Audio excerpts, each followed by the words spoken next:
Get, get, get, get, get, get, get. Oh, where's the chat? Chat, chat, chat, chat, chat, chat, chat, chat. Normally it opens automatically. Behemoth may not be joining us for this stream as he is upstairs in my chair asleep. But who knows? That doesn't mean he's not going to show up. There it is. Yay, the chat's here. No. Is it talk again? Talk again? It's not on.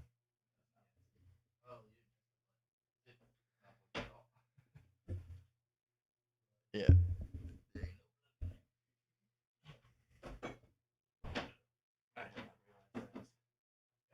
Two people I can get it. I blame Beatrice. There we go. Press the button. Yeah, it's working now. All right, let's see if I'm audible when it comes through. You're audible. I will find out through my headphones. No, it's okay. I'm telling you. And we are sponsored by Audible. No, we're not. I would love to be. Amazon, go ahead and sponsor us through Twitch. Andromeda Insights. Brody says sponsors cat. us. Hi, Brody. Yeah. Benji. Oh, What happened? I closed the thing and it was telling me I closed it. Oh, why does it say we're offline on both? Is it lying? Is it lying? Well, while we wait for people to show up, Bird, That's my name. you watched Solo Leveling this I week. did. I watched the first 2 seasons of Solo Leveling. You want to offer some thoughts on that show? The first season was fine and fun, but I wouldn't say it was particularly gripping. I mean, it just reminded me a lot of Sword Art Online, and many people have told me it's the best show ever.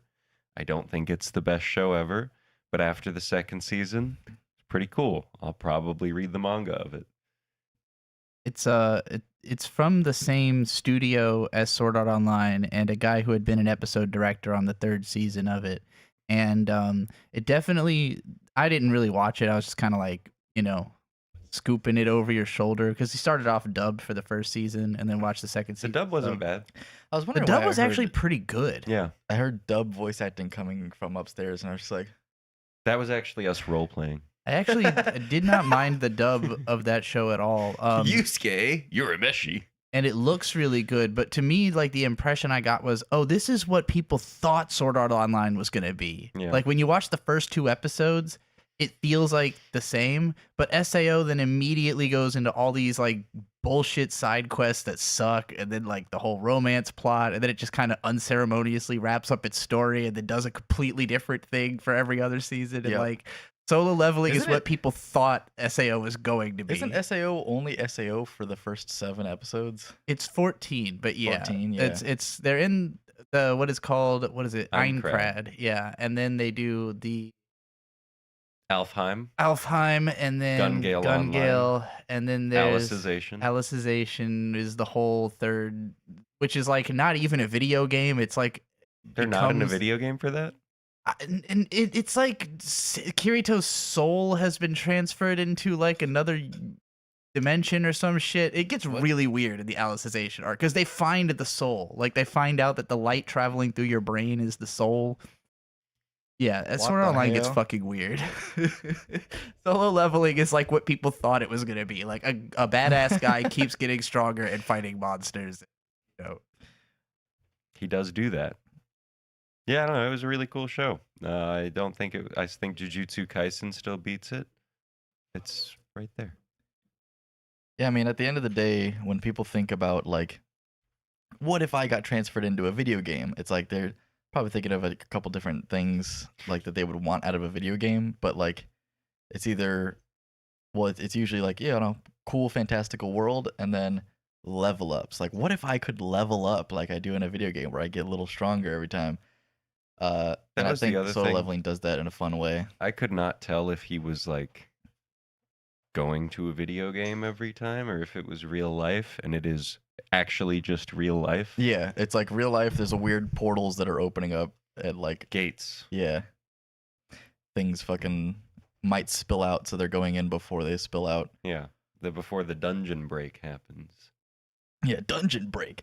Which the thing about it is that and I think it has an AR video game, but it was kind of set up like an AR phone game, like Okay. where like kind of like Pokemon Go, where you have like the different Pokestops and But like they're gates. and the Pokestops can be raids, but like yeah, you have the gates, and you go to the gate, and then like, oh, this is a dungeon, and you can like go through it. Like I can imagine how I would imagine what solo leveling is like a combination of like Pokemon Go and like Raid Shadow Legends, where it's Okay.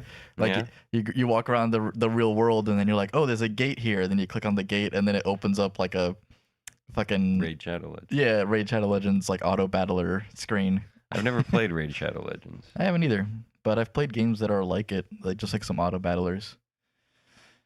I don't think I've done that either. No auto battlers of any kind. Raid Shadow Legends is an auto battler. Yeah, I prefer or it's like a. Deceptive It's not like battlers.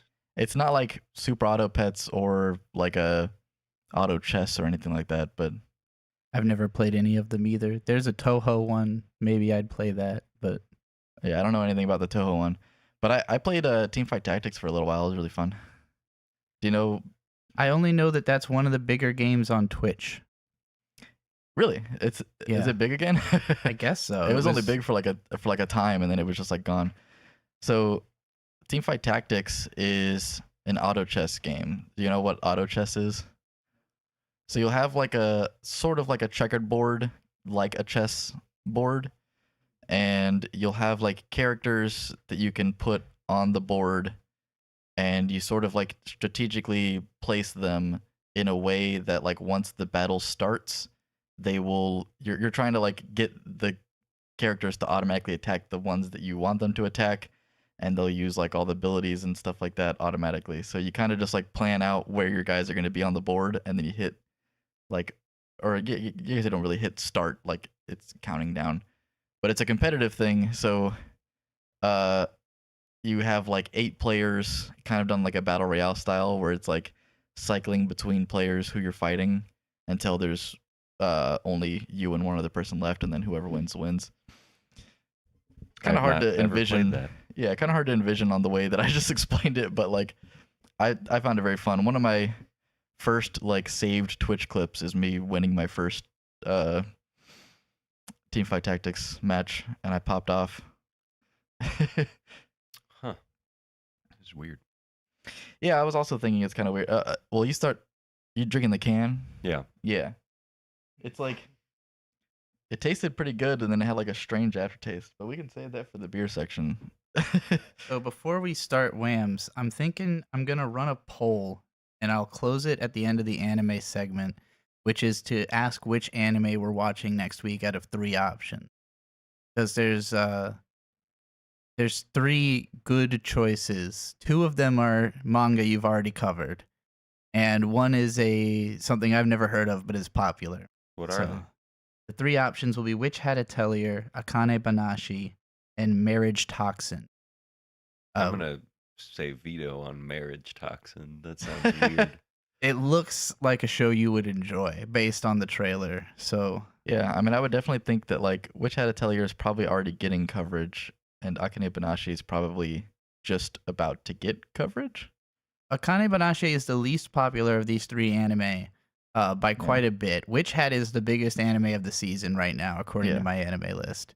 But I don't know if you want to cover it so soon after reading the manga, or if you'd prefer to wait a little bit. But let's find out what the I chat don't really thinks. care. I'm going to start the poll, and then you can go ahead and start WAMMBS. On the road. It thought Banshee was a Wooloo plushie, like the Pokemon. Banshee is a I Wooloo. wish we had a Wooloo plushie. I That'd love be really, Wooloo. that'd be really cute. Yeah. Wooloo is probably B's favorite Pokemon. Definitely up there. Who beats it? Garchomp. Okay. Not Garchomp's not as cute as Wooloo though. No, but Garchomp fucking rules. I like Gabite. Gabite's cute. Gabite's pretty adorable. Yeah, Axew and, is probably my favorite dragon guy. Really? no, more than. What's his name? Dracloak. The little ghost Oh yeah, dragon. the ghost one. He's pretty cool. I like Tyranitar's first form. I don't remember his name though. What is it, Larvitar? Pupitar. Or No, Larvitar. Yeah, it is. Larvitar. Larvitar's the first one. Pupitar's the second one. I like Larvitar. Larvitar. Anyway, we can go ahead and start WAMMBS here. So Banshee, get ready. we'll go ahead and do the on the count of 3. 3, 2, 1. WAMMBS. So this week, WAMMBS. WAMMBS. We watched Yomi no Tsugai as the anime. We read Sakamoto Days as the manga. We listened to Volume 2 of Angine de Poitrine for the music. For the beer, I didn't. It was a kind of change of plans last second, and we have Tank 7 for the beer because Tank 7 Tropical. we didn't have the Troegs that we were looking for. And then the snack, what the fuck was it? I got 2 things. I think I got black and white cookies and spicy pickles. So up to you as to Okay. what we do. Gotta guess do we'll the do cookies. What are you talking both, about? yeah. We'll do the cookies and then I'll try the spicy pickle. I'm not Hell really yeah. a fan of pickles. But we can go ahead and head in here. Oh, well, like, comment, subscribe, Comment comment WAMMBS. WAMMBS. There should be 100 WAMMBS. Every viewer, there should be 100 WAMMBS. Tell In the literally comments. everyone in your entire life to watch this show and Yeah. comment WAMMS. If there's 100 viewers, I want 10,000 WAMMS. Comment WAMMS 100 times each. So like I said, the anime was Yomi no Tsugai, this right here. So it's Demons by the, of the Shadow Realm. Yeah, or that's what- something twin something. I don't remember the direct translation. Demons of the Shadow Realm. Oh yeah, Yeah. Demons. So that was actually frustrating as fuck because I was looking up Yomi no Tsugai on Crunchyroll and it didn't pop up. And then I went on Google and I was like, where do I watch Yomi no Tsugai?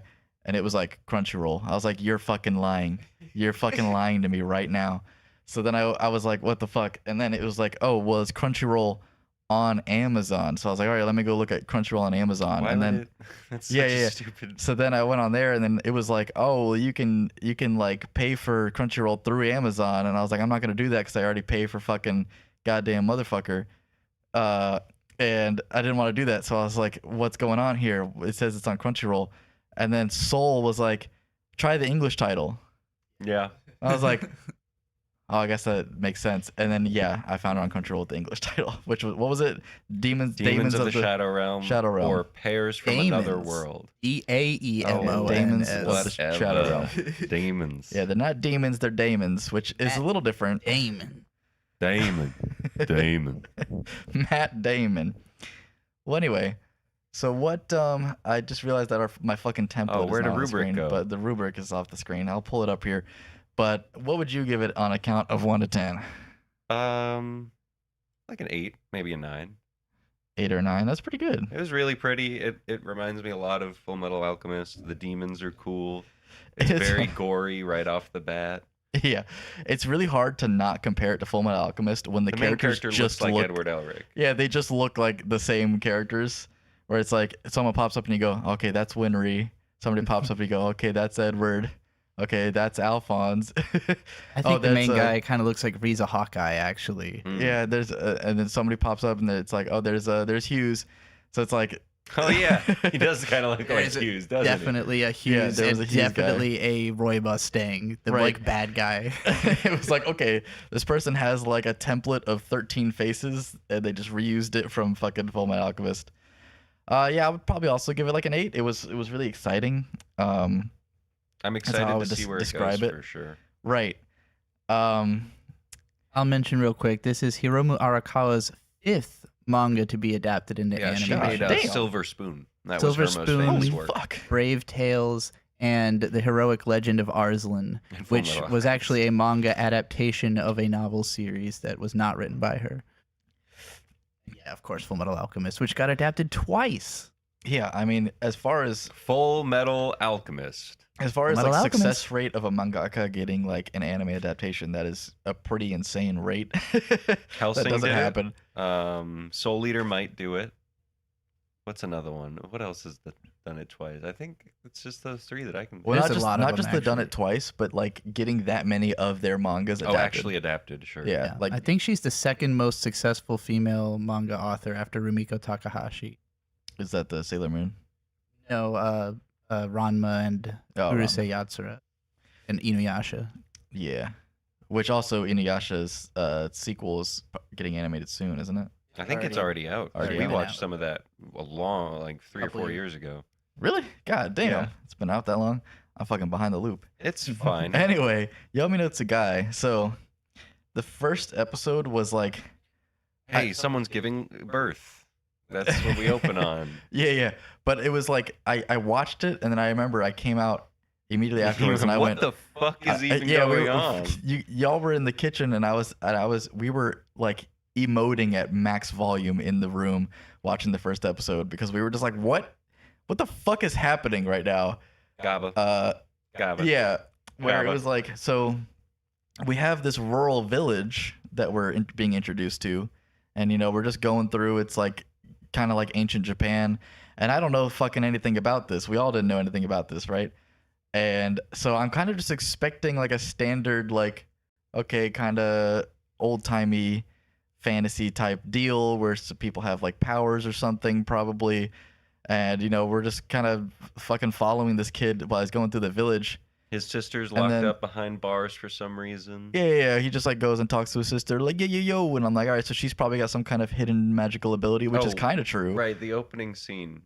Lily, a woman's giving birth. She's giving birth to twins. One of them gets delivered, and then she's like about to give birth to the second one, but this old lady goes, "No, wait until it's morning. Then you'll have given birth to the prophesized twins or whatever." Yeah, And then we meet Yoru, who's the blonde-haired kid, who's right. just living his life.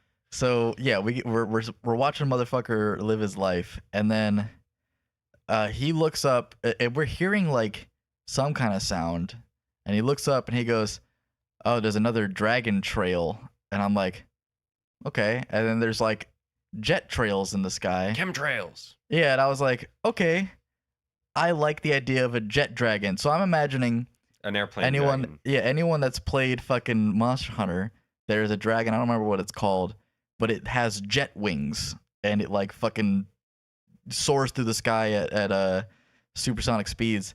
I'm just imagining fucking cool ass dragons. So I was just like, all right, yeah, we got some cool ass dragons. Maybe it's a really like dragon oriented thing here. And then we see a hand like do this thing, and then they're like, oh, the fucking sky opens up, and it turns out that dragon was just a airplane.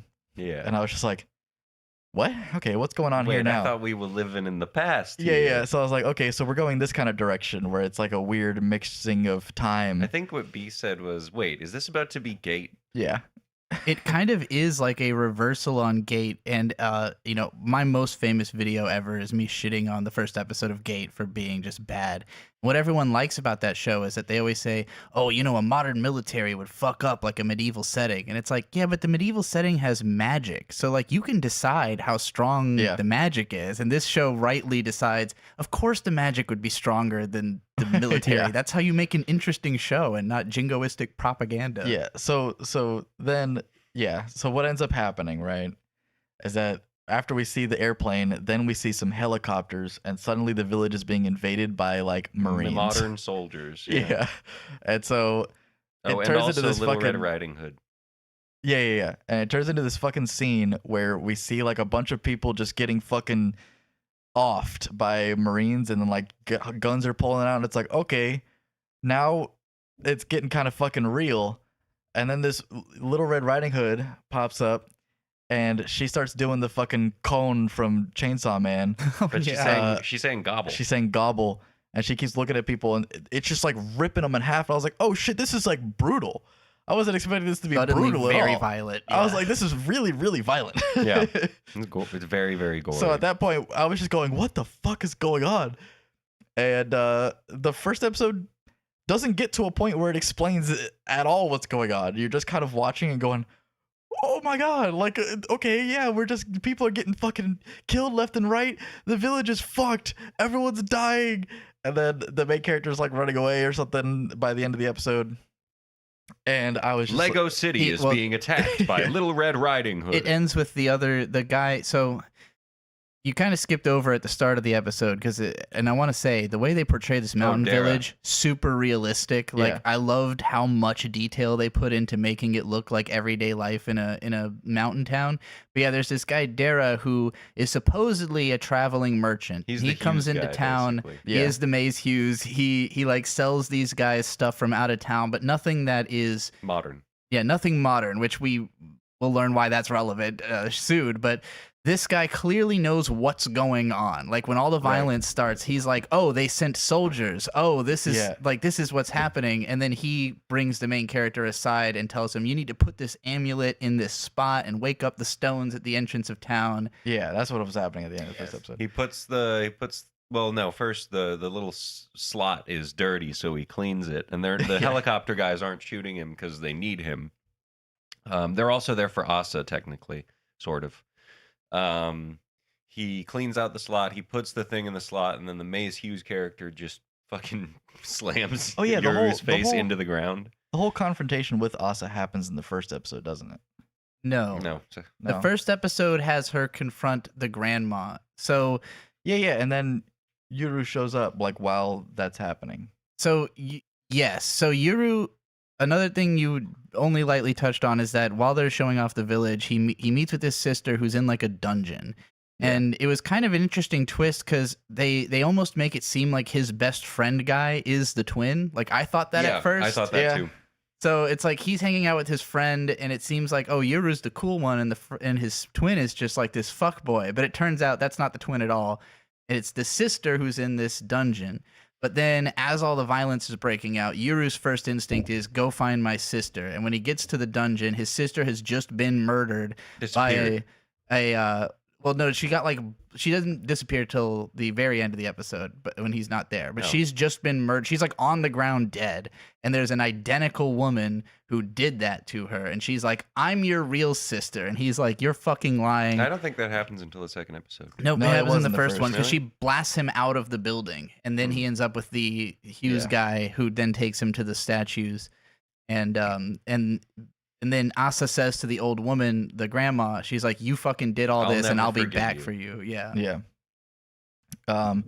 Which is a mystery that does not get touched on much in these first 3 episodes. It's like that's something that's still a question to be answered. Is like there's a lot of questions.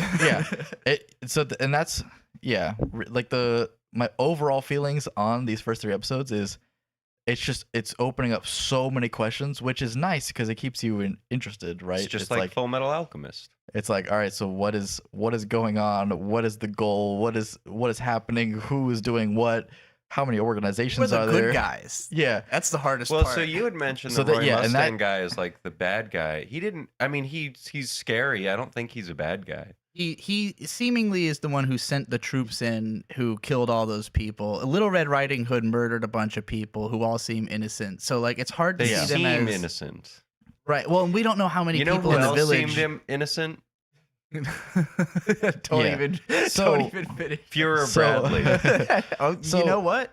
He did seem I don't know about Salim Bradley. The reason why, going into episode 2, the reason why it ends up being really interesting is like you were saying, we don't know who the bad guy is, because episode 2 we get into it and Asa's like kind of docile towards Yuru, not really trying to kill Dara, and it's like just kind of this standoff, and Yuru like fucks up the Red Riding Hood girl. Like he shoots her with 2 different arrows. He fucking shoots her with 2 arrows, and she's kind of just like, oh, fuck, also very important. Before this happens, he awakens his demons. Their names are Left and Right. Left and Right. I believe Left is the woman and Right is the man. Yeah. They take down the helicopters, and so they don't have any support anymore. So then Left and Right, they go, "Hey, you're our master now. What do you want us to do?" And he goes, "You guys are the guardians of my village. I'm not going to order you around. Just let me kill this Little Red Riding Hood." Yeah, he's like, "I just want to fuck her up in particular because she's crazy." But but we just saw her kill a bunch of villagers, like brutally, like absolutely the most brutal fucking just her like demon, ripping them in half. Her demon did it, technically. Yeah. But she's like kind of chill right now and like talking, and like Asa's kind of talking, and so it's like, okay, so there's not this just try to kill each other animosity going on. It's like, okay, we can talk. So clearly something's up with the village in particular to make them want to kill them. And Asa's like, look, you shouldn't be trusting this village. But Dara, who ends up being the guy that like is helping Yuru, is like implied to be working with the village. So we're like, okay, so who the fuck do we trust? Who's the good guy?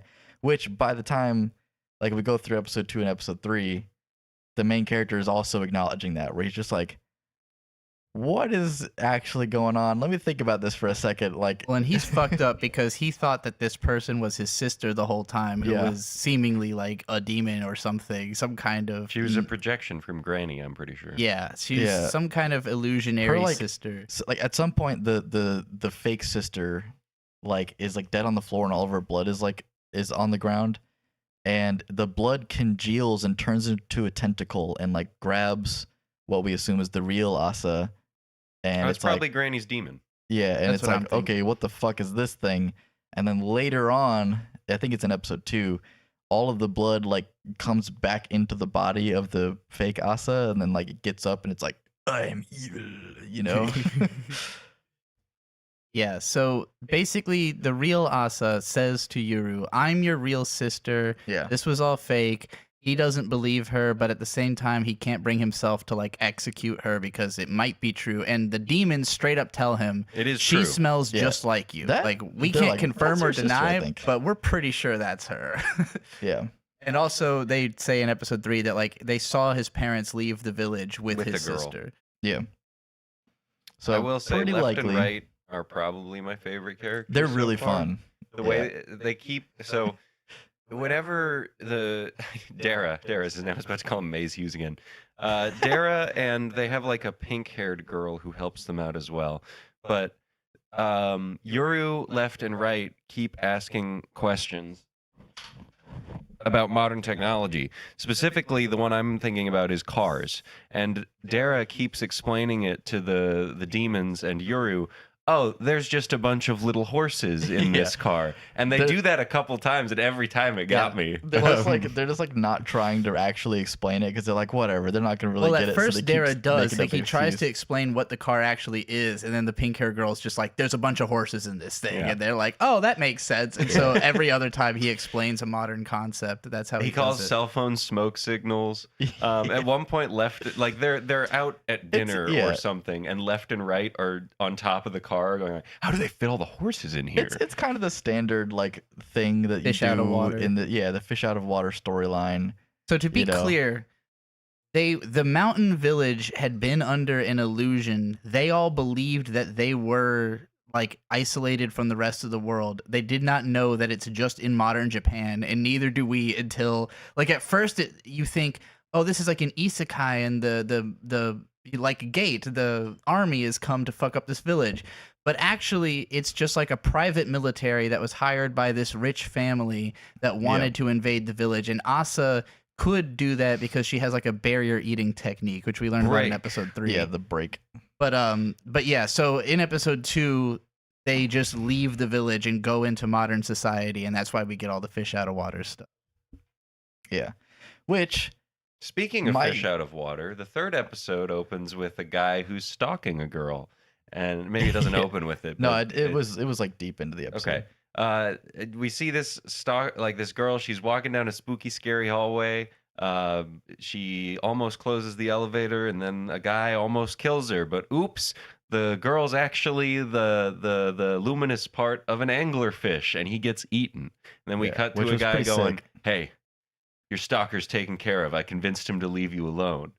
You Yeah. can go back to work now." It was really cool. That And was a cool scene. so then we get shown this guy, the Roy Mustang dude. I don't think his name is revealed, but he's got a No. big anglerfish and a little anglerfish. Oh, is that the same guy? Yeah. Oh, okay. Yeah, the Road Mustang dude. He has the anglerfish. I didn't realize that was the same I've dude been as- calling them stands. Yeah, they are pretty much stands. They're kind of stands, but they talk, which stands don't talk. There might be there's a couple that talk. Like what is it doesn't matter. Anyway, It's not clear what the full extent of their powers are. It seems like daemons are shapeshifters, Abakios is the only one I can think but of. the right and not left technically just like speaking. fuck The- shit up. The one in part 4.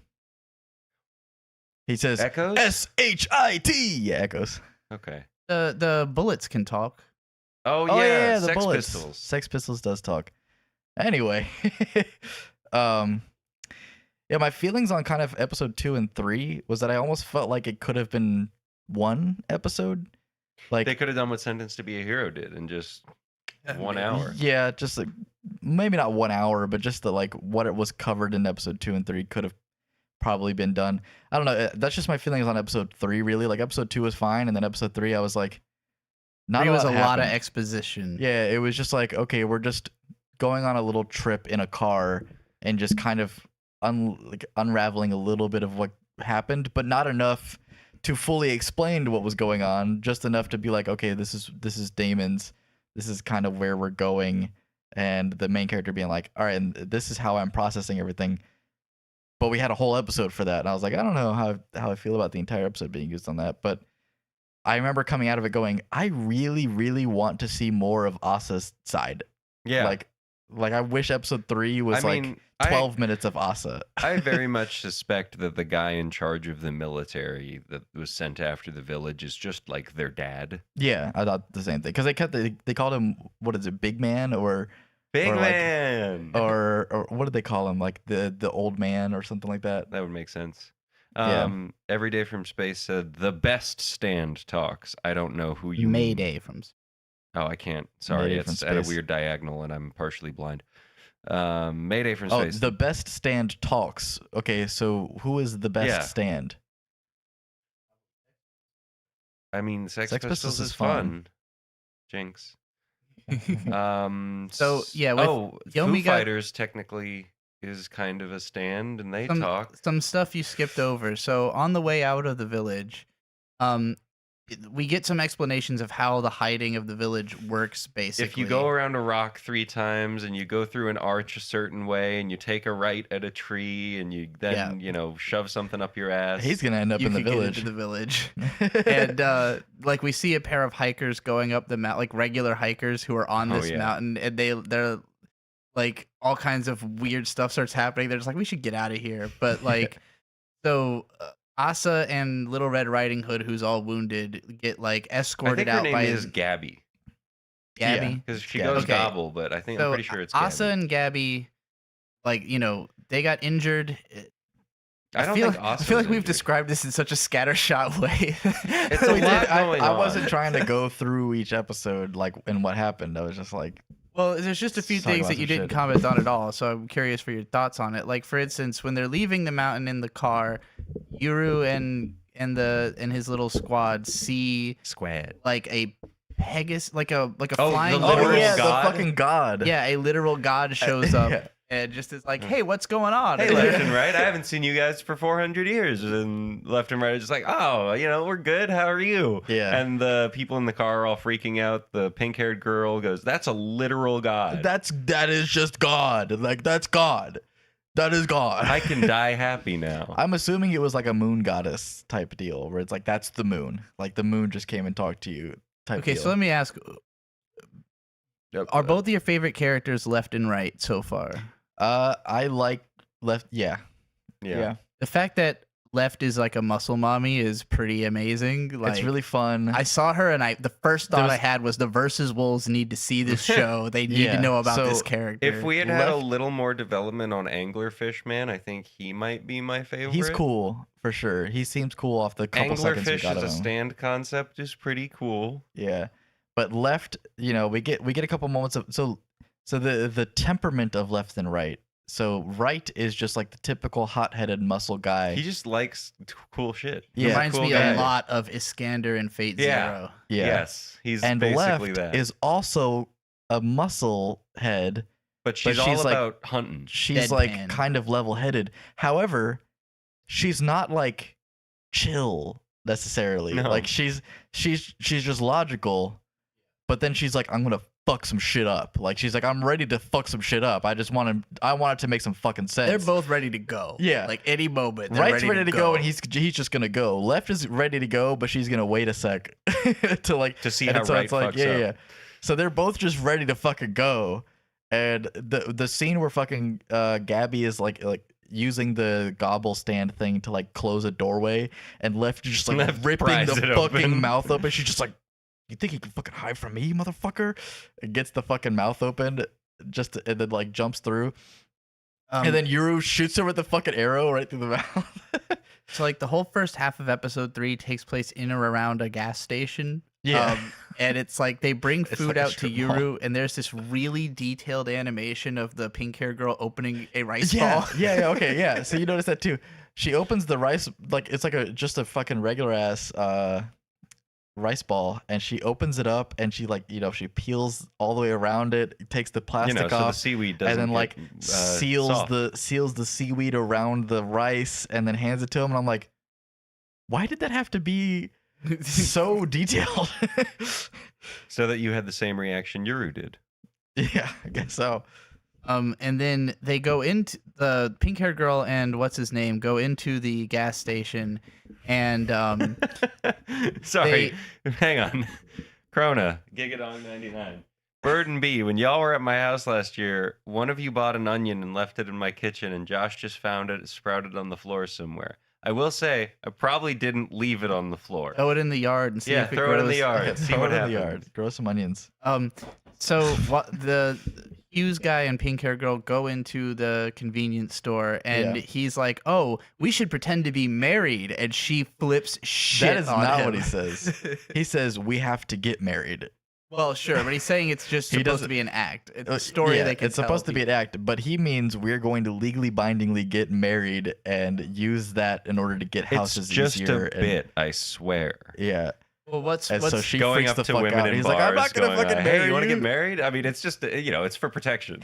Once that scene happened, I was like, these two are absolutely getting married, Yeah. and they're just gonna stay married the rest of the series, and they're gonna end up having a kid at the end or something like that. Well, but like, still be like, I can't believe we did that. It was really funny because she complains that like, oh, you could say you're both of our dad, and he's like, no, that'll raise too many questions. We should just be like an age difference romance. And she seems upset because he's older, but then she says, I'm gonna marry Jason Statham. Yeah, that was really funny. Who is probably like 55. I've already decided I'm marrying Jason Statham. He's got to be older than that. She said that shit. The entirety of episode 3, I was watching like stone faced, just like ready for something to happen. And then she said that shit, and I went, Jason Statham? Yeah. Why? He's 58. Why Jason Statham? He's cool. He's the beekeeper. He's the Meg guy. He's let me think of it. He's a working man. He's Snatch. Snatch. He's oh god, what else is Jason Statham do? Yeah, that sounds transporter. Yeah. transporter. Anyway, All right. Well, He's so not the equalizer. so to finalize our thoughts on Yomi no Tsugai, what would have made it a 10 for you? A little more happening. Just like Yeah. a little more something happening. I would say that's exactly my thoughts as well. Like, It's really the problem of episode 3, because if you were Yeah. if episode 3, if you just didn't think about that episode at all, what would you have scored? probably like a 9, like 8.5 or 9. Yeah. And episode 3 brought it down.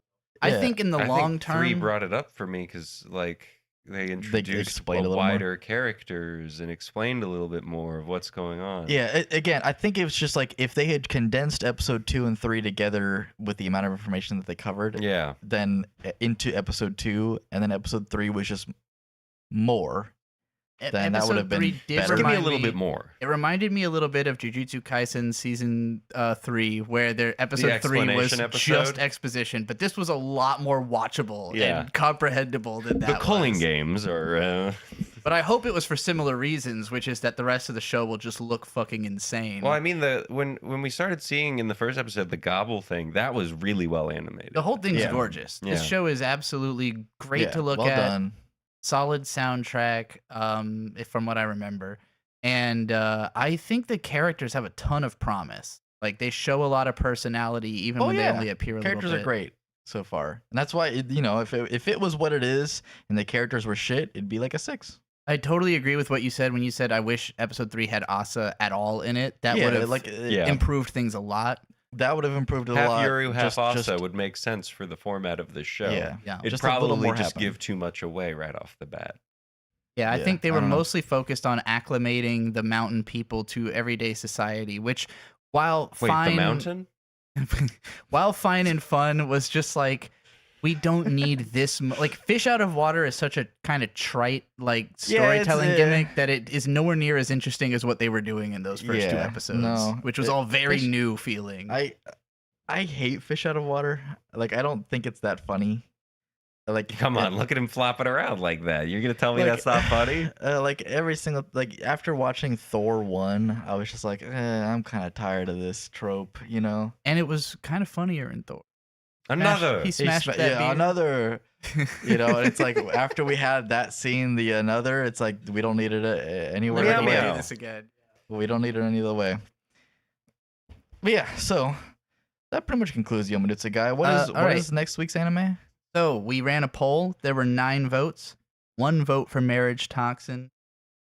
2 or 3 votes for Akane Banashi, but the winner was Witch Hat Atelier, All right. which was my original choice anyway. I voted Atelier. for Akane Banashi for what it's worth. So I didn't vote at all. Witch Hat Atelier will be comparing. You guys read the first 30 chapters of the manga last week. Yep. Yeah. So if you didn't see that, listeners, go check that out, and they will be directly comparing. Go watch Which our one's Witch Hat better? Atelier I think- review.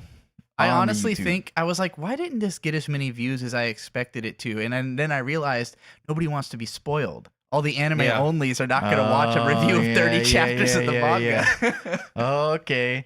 We'll talk about the anime next week, guys. No spoilers. Or I will say, I very seriously considered just watching 30 chapters of Sakamoto Days in anime and just be like, yeah, so this happened. or would that be like 3 episodes? I think there will be 4 episodes Yeah. of Witch Hat also, because they actually started with 2. If you want to watch all 4 for next week, Okay. Okay. I don't know what the other shows are. Okay. The witch cartoon. That makes sense. All right. Well, I think we Wait. should start doing small intermissions between things. So talk a little bit. I got to pee. Okay. all right. My computer's getting here tomorrow or the day after. I'm really excited for it. You got a 27-inch.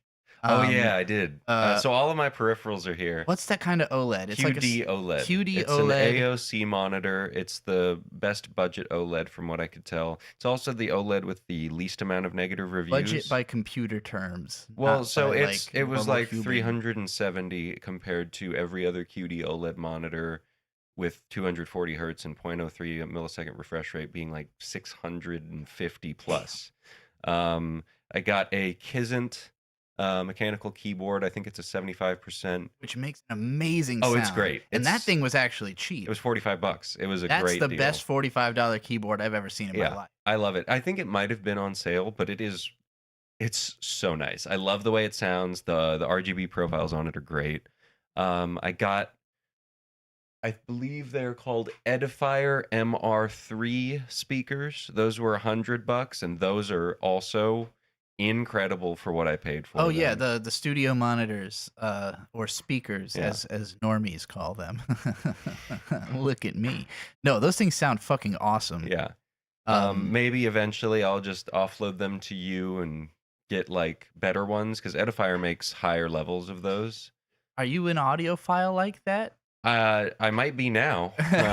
Those speakers sound really, really good. The best thing about them is that you listen to a lot of Japanese modern anime rock music, Yeah. like the Chainsaw Man openings, the Jujutsu Kaisen openings, and those songs have the most chaotic production that if your speaker doesn't have all the parts, sounds like garbage. Like the songs are great, but they sound wrong coming Yeah, I through mean- like a bad speaker, and hearing them on those made me appreciate how well produced those songs actually are. I also I don't know listened to- where you fucking found information about the speakers. When I heard them for just a couple seconds, I was like, these are really good. Yeah, I just went to They're like Amazon. $100, They were right? recommended, and I was like, I'm pretty sure I read something Yeah, about they're really these. good.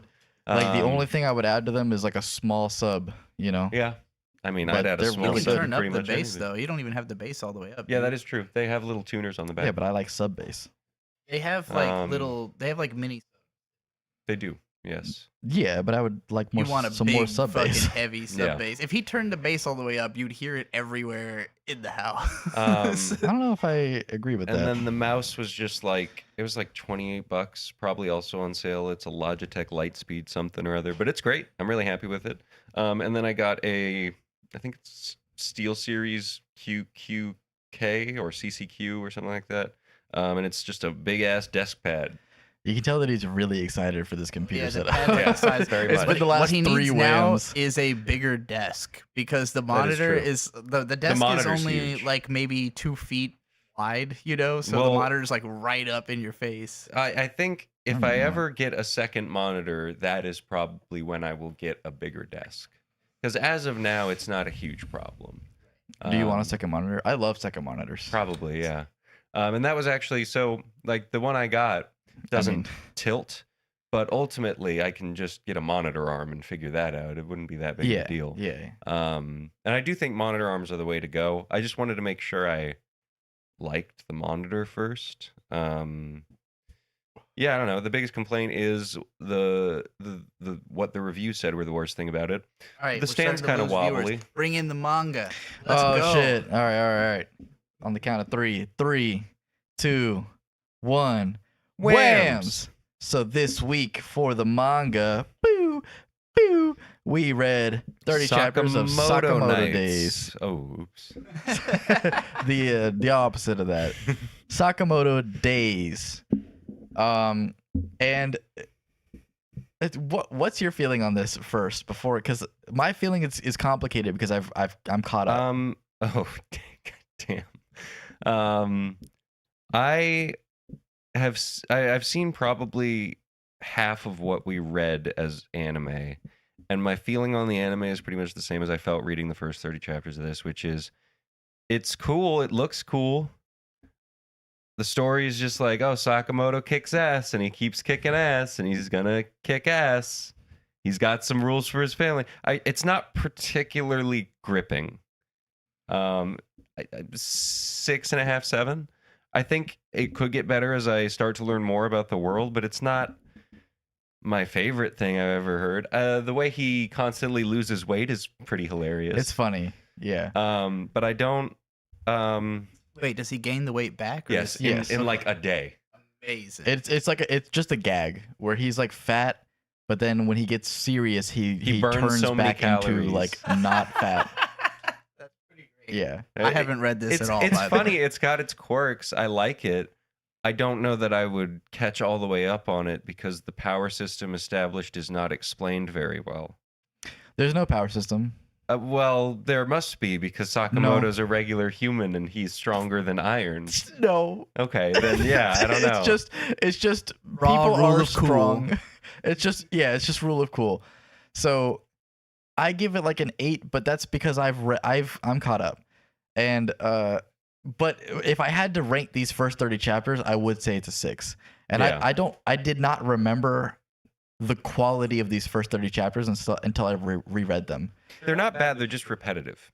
It's a little weird, like the way that Sakamoto Days goes, it gets really cool.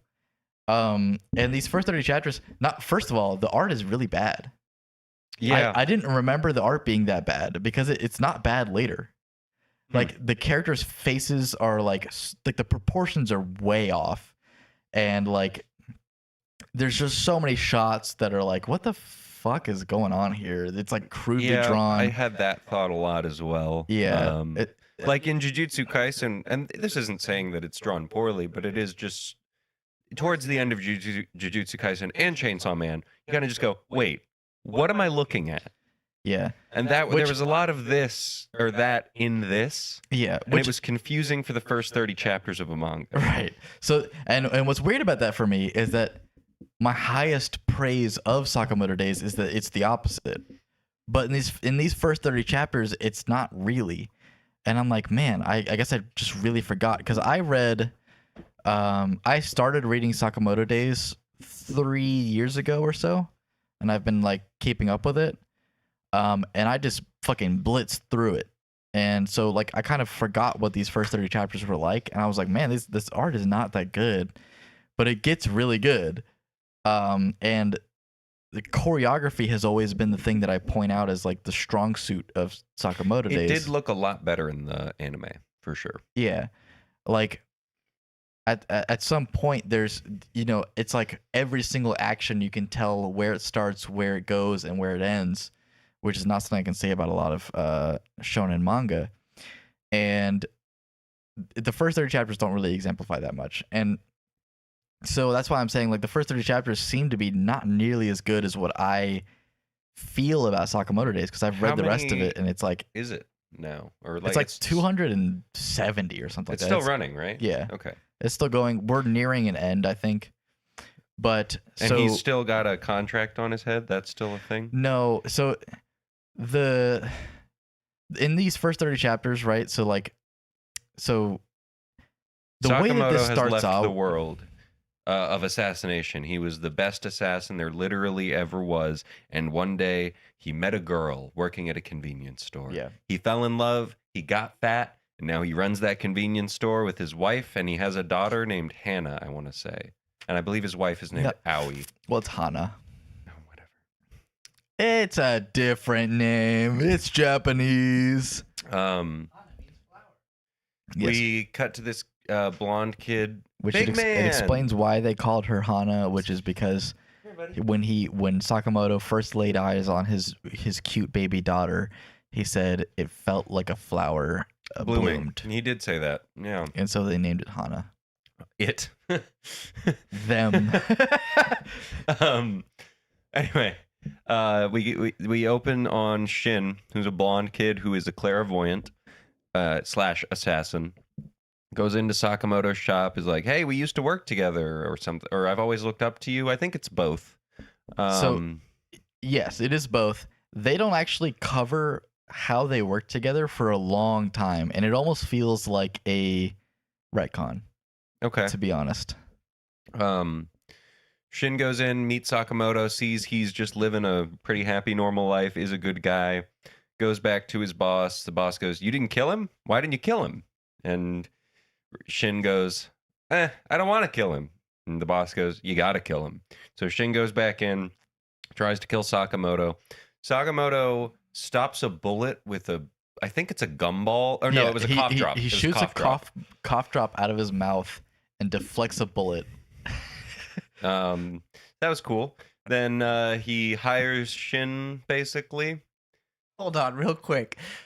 I was thinking, this reminds me of another manga about a guy who can just like use really ridiculous stuff to solve situations. What was it called? MacGyver? Haven't you heard? I'm Oh, Sakamoto. Yeah. It's also a guy called Sakamoto. Yeah, so what is it and with this Sakamoto? This is not within the first 30 chapters, I don't think, but it's kind of explained later that Sakamoto's like specialty is that he's able to use his environment like he's Jackie Chan, where it's like whatever Okay. is in his environment Yeah. is like what he uses to fight, because every assassin kind of has a specialty. They have like a special weapon. Ideally, they of have sorts. multiple specialties, which is Yeah. kind of alluded to later. with the sniper guy. But Sakamoto is basically just able to use whatever the fuck is next to him. I think the funniest fight to me was he had a mechanical pencil, a half-off sticker, and a bottle cap.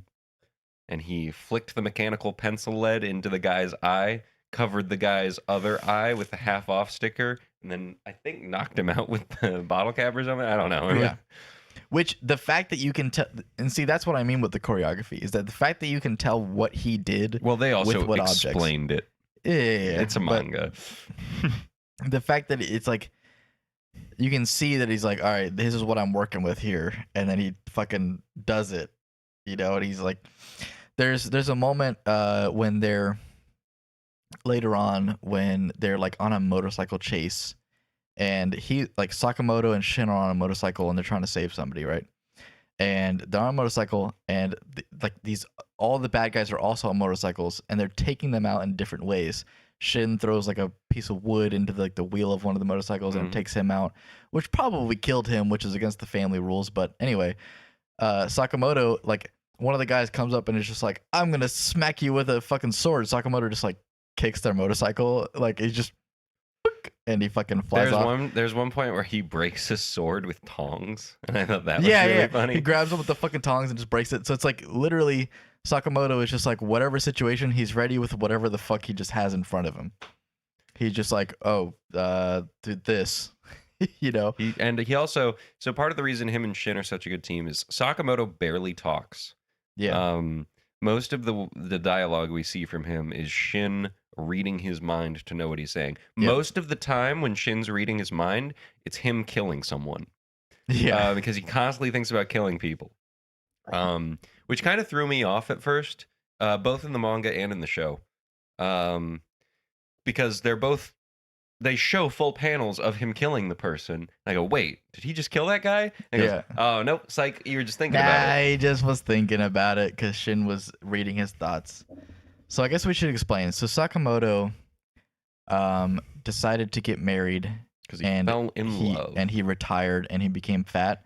And so it's kind of alluded to a few times, but Sakamoto and his wife, Aoi, created like a list of rules basically for the Sakamoto family. The ones that I know of that were mentioned in the first 30 chapters, rule 1 is don't kill people. Specifically because one time Aoi was almost killed and Sakamoto saved her and Aoi went, don't kill him. You know how you just saved me and you would have been sad if I died? Everyone's got someone that would be sad if they died. Which is really funny because throughout the manga, people die all the fucking time. The other 2 rules, I think it's 11 is no secrets. 11 is if we fight, you have to make me a nice dinner. Yeah, Or 12 is no secrets. 12 is no secrets. I think those are the only ones we're introduced to so far. Yeah, it does stops being a thing at some point. That doesn't even matter. That's why I was thinking it was so weird. So these first 30 chapters, so much of what is introduced, and this is really bad. Like this is not great storytelling. So much of what is introduced in these first 30 chapters does not matter later, and that's why I was so confused because I was rereading these and I was like, "What the fuck is? They're talking about all this?" It's like One Piece. No. Okay. I don't know. I've heard One Piece has retconned a lot of stuff too. Not really. Okay. Maybe like they've retconned some things for sure, but like One Piece is known for early stuff being super relevant later. Anyway, so Sakamoto Days, yeah. A lot of the early stuff is like it doesn't even feel a One Piece of being retconned in front of a One Piece fan.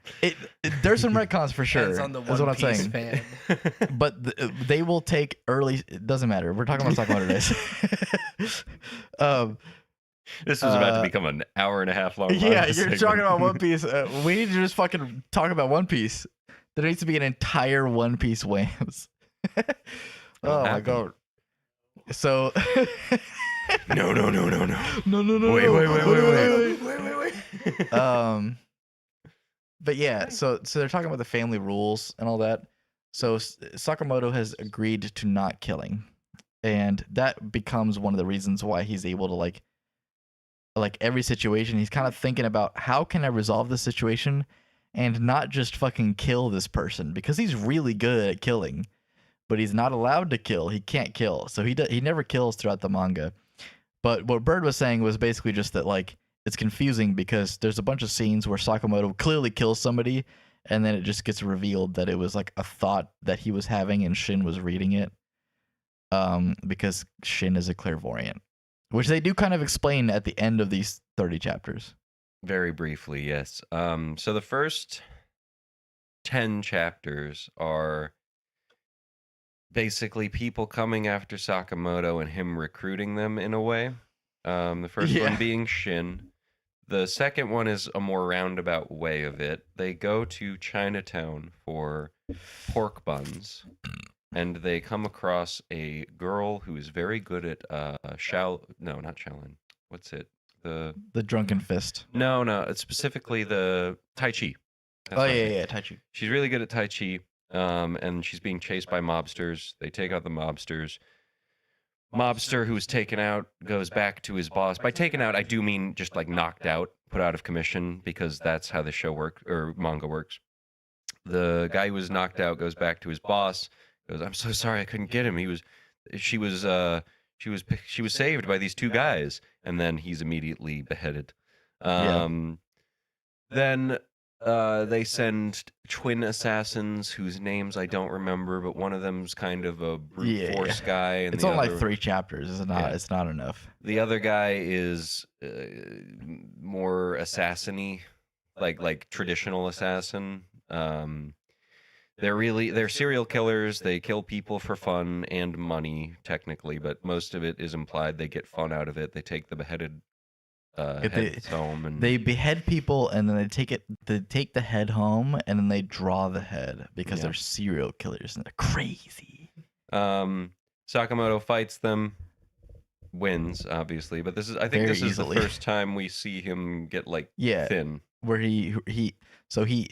it's like weird. We just see him because he's fat, right? The whole time as like this cover shows right on the screen. He's fat. What are you doing? But when he gets serious, the fat just burns instantly and he becomes like skinny the way that we see him in like flashbacks. And this is the first time we see him skinny. Sorry, I'm paying attention to the cat. Anyway, so we see him skinny. They do this special move. I don't remember what the special move is called, but it's a flurry. They didn't of call it slashes. anything. They were it- like it's the something, and then they do it. Oh, they had a name for it. I thought. I'm pretty. It was like a tofu reference, because they say you're gonna become tofu. It's like the Mapu something strike. Weird. I don't know if that's like in. Maybe that's not maybe actually different real. translations. I don't know. But so he dodges it. They go, oh, he dodged it. Time to break out our super secret technique. And then he dodges that too. Knocks them both out. And we don't really see those guys again. Standard shonen shit. It's standard. But now Shin and her name is Lu become workers at the shop. Lu is a really bad employee. Lu goes to the shop and immediately just starts throwing shit on random shelves, and Shin just complains constantly about it. Detergent doesn't go in the fridge. Yeah. And she says basically, well, they're coming here to buy it. They're just gonna buy it. Yeah. Which is really funny. So, and that is really funny. My overall issue with this is an overall issue with Sakamoto Days is that Lu gets forgotten about. Okay. It sucks. Yeah. I wouldn't say that's true in the first 30 chapters because she's around a lot. She's around a lot. And the next, I think it's like the next arc. It's the amusement park.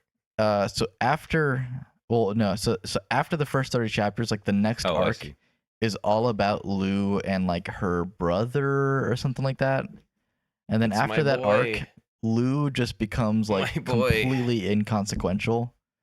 And I was like, how are we just gonna fucking completely forget about Lu? But anyway, yeah.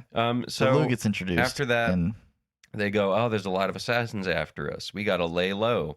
And Hana says, but you told me we were gonna go meet Mr. Super Bunny Rabbit Man. And so I don't remember his actual name. So they're like, this would be a really, really bad idea for us to go do this. And Sakamoto goes, I promised I'd take her to the amusement park. We're going to the amusement park. So they go to the amusement park. The first assassin, I believe, is a janitor. Yeah. They wipe the floor with him immediately. And it cuts to just some other random assassins going, yeah, we told him that bit was getting tired. I don't know why he kept doing it. Yeah, the guy with the like scars across his neck and shit. Hard-boiled. Well, no, because before hard-boiled, there's the guy with the poisons. Oh yes, blonde hair boy in the suit. So yeah, then they go on a roller coaster. They're chased by this guy with poisons and knives and stuff. The roller coaster scene is pretty cool. They've got roller coaster. I like roller coasters a lot. Sakamoto and his family sit at the front, and then Lu and Shin sit at the back, and Lu goes, why are we sitting at the back? And Shin goes, sitting at the back is the best. And I just kind of went, yeah, it is. Yeah, it is. I hate fucking roller coasters, man. I fucking hate them. Why? I don't know. It's maybe been 10 years. I really hated roller coasters growing up, but I went a year ago and had a great time. We went to Busch Gardens a couple times. Coasters. Busch Gardens isn't the best for roller coasters, I will say, because they don't have a lot of them. But the ones they have that are good, like Apollo's Chariot slaps. There's two of them I was technically too tall to be on, but I went on anyway. That's crazy. Yeah, I know. You're so fucking tall. You're technically too tall to be on some fucking rides. And that's also a complaint I have about Busch Gardens is why would you build a roller coaster with a height limit like that? I mean, 6'5" is tall, but like, come on, Yeah. you should be. We saw accounting like for 3 that. guys taller than you at Wegmans today. It was That the is tallest true, yeah. day of Holy all shit. time. No, I see people taller than me at the dealership all the time. Like way more often than I did at Chick-fil-A. That's not that. If there was people taller than you at the dealership, I feel like I'd know about them. No, at least since I've started there, it's been like 2 months. I've seen at least 15 guys that were taller than me. 15? Yeah, I'm not kidding. Holy! There's no fucking way. I'm not even kidding. People taller than you are like fucking unicorns. Anytime I see someone taller than me, I take note of it. There was a guy almost a foot taller than him at Wegmans. A foot taller than him? Yes, a very, very tall man. There's like 5 people that are 7'5". You're telling me that basketball players. You're telling me that every basketball player is shopping at Wegmans right now on Sunday, April fucking 19th or whatever it is, to be. That's great. There's no way that there was that many. There was 5 people at Wegmans that are a foot. 3 people at Wegmans that are tall. Was that much tall. That guy wasn't. That's that was one of the tallest crazy. guys. I will say there was a guy I worked with yesterday for like 3.5 hours. I didn't meet his dad, but he did say his dad was like 6'6", and that is taller than me. I mean, that's technically it's like the same, but it's taller. Hey, I mean, an inch makes a lot of difference. Okay. Anyway, so Sakamoto so they're on the Days. roller coaster. They notice the assassin. Shin goes, "We have to get these safety bars off." Yeah. And starts fighting with the He's like, safety bars. "Look at the bomb." He pulls it off in the loop-de-loop and then attacks the assassin. So he pulls it off, gets out on the top of the loop-de-loop, and attacks the assassin at the bottom of the loop-de-loop. I thought this was so fucking cool. And then they fight on the track for a while. Another car or train, I think they're called trains, comes through, and they have to dodge that. Shin gets poisoned and cannot see anymore, but they fight all the way over to this main stage where it's kind of like a Power Rangers thing going on. They have a couple Power Rangers on stage that are waiting for the bunny to save them. And It's something that I think, like, as far as how like common it is, doesn't translate well to Americans, because it's like Sentai, you mean? yeah, the Sentai like stage play with like the Power Rangers, where it's like a Power Ranger versus a bad guy on a stage. It is non-existent in America, but this is something that is like at amusement parks in Japan. You know, Six Flags does it. Six Flags does it. Opening scene of It's Perfect not- Blue has. It's not exactly Yeah. Power Rangers, but there are a lot of stage plays at Six Flags, especially around Halloween time, that Well, have people like fighting on stage. There's a clear good guy, there's a clear bad guy. Oh, okay. It's usually set to 80s rock music.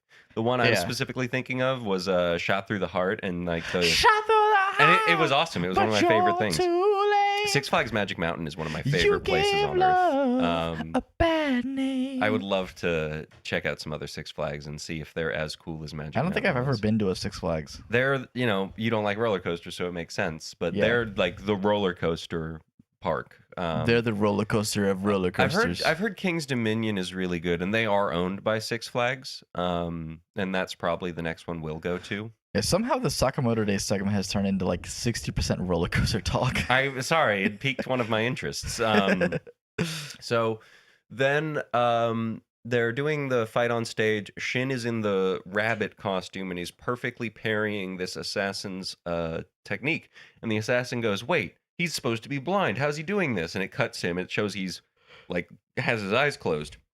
What he's doing is reading Sakamoto's mind in the crowd, and Sakamoto is just constantly thinking of what the next attack is going to Yeah, be. Sakamoto is telling him telepathically how to fight this guy. They beat the guy, they talk to the guy and go, "Don't come after my family again. That'd be really bad for you." And then, as far as we know, he doesn't. That guy, He was from what I cool. remember, he never shows up again. Like, he's just gone. I got a feeling there's going to be a lot of that. Like, and this is kind of the impression that I got from these first 30 chapters after having like gone back from what I've read, is that the author had no idea what they were doing. They just wanted to make some action shit. And like, because most of what is talked about in these first 30 chapters is completely irrelevant to later. Except Like, the order. That's I the think, order is important. and X is important. I think a lot of the time That's with it. Shonen Jump manga, like you don't want to start off with your plot because you might get canceled. Like if you're not Yeah. extremely And so popular. that is actually why I've chosen the first 30 chapters as like what we talk about, because typically with manga, the first 30 chapters, they don't know what the fuck they're doing until like 20 something chapters in. So like usually by the first 30 chapters you actually get an idea of what they're doing. And they introduce X, who is the main bad guy. Really? He's the big bad of the whole series? Not the deer guy, No, I know. but X is the main bad the guy. deer guy then explains that he's not X. Yeah. Yeah. X is not the main bad guy, or the deer guy is not the main bad guy, but X is the main bad guy. Okay.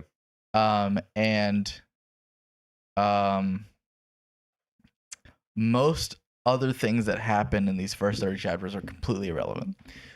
It's just I'm just going to speed around the rest of the explanation then. There you go. We get introduced after the fight on stage to them basically saying, oh, we should stay in public areas. It's good that we stay in public areas because then assassins can't get us. And they immediately go into a haunted house. yeah. The haunted house has a bunch of, random low-rate assassins trying to kill them. But they have two that are kind of commentating the whole time. One's name is Hardboiled, and I love Hardboiled. Hardboiled's really fun. Hardboiled is so funny. He's really, it's not that he's fun. He's funny. Yeah. He started assassin school. There's like an assassin school. He comes back later, by the way. Well, he's kind of introduced as part of the crew after his arc.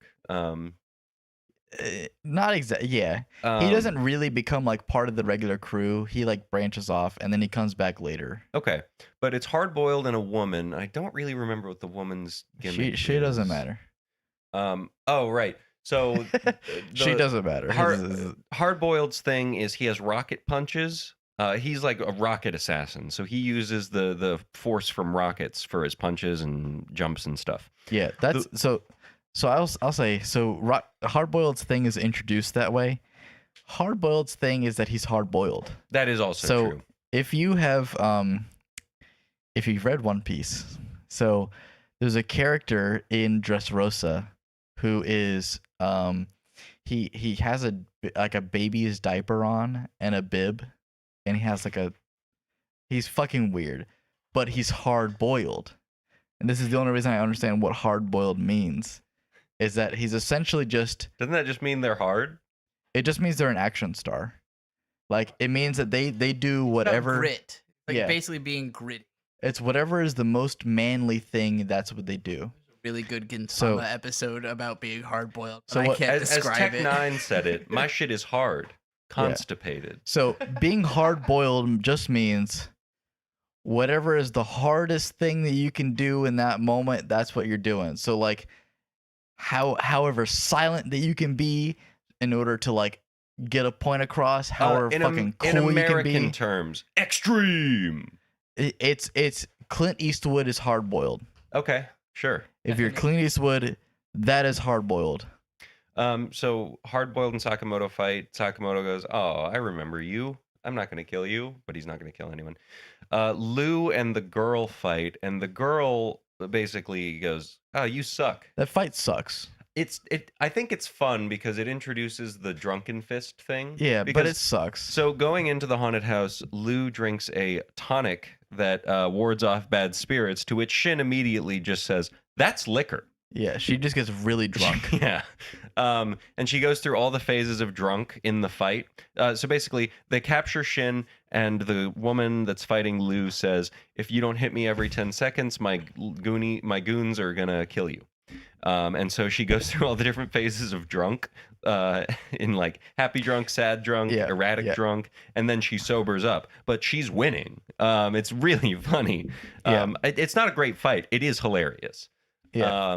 It's told terribly. Yeah. Like it's so background, it doesn't really matter, but we get to see the different stages of drunk, like like what you just said.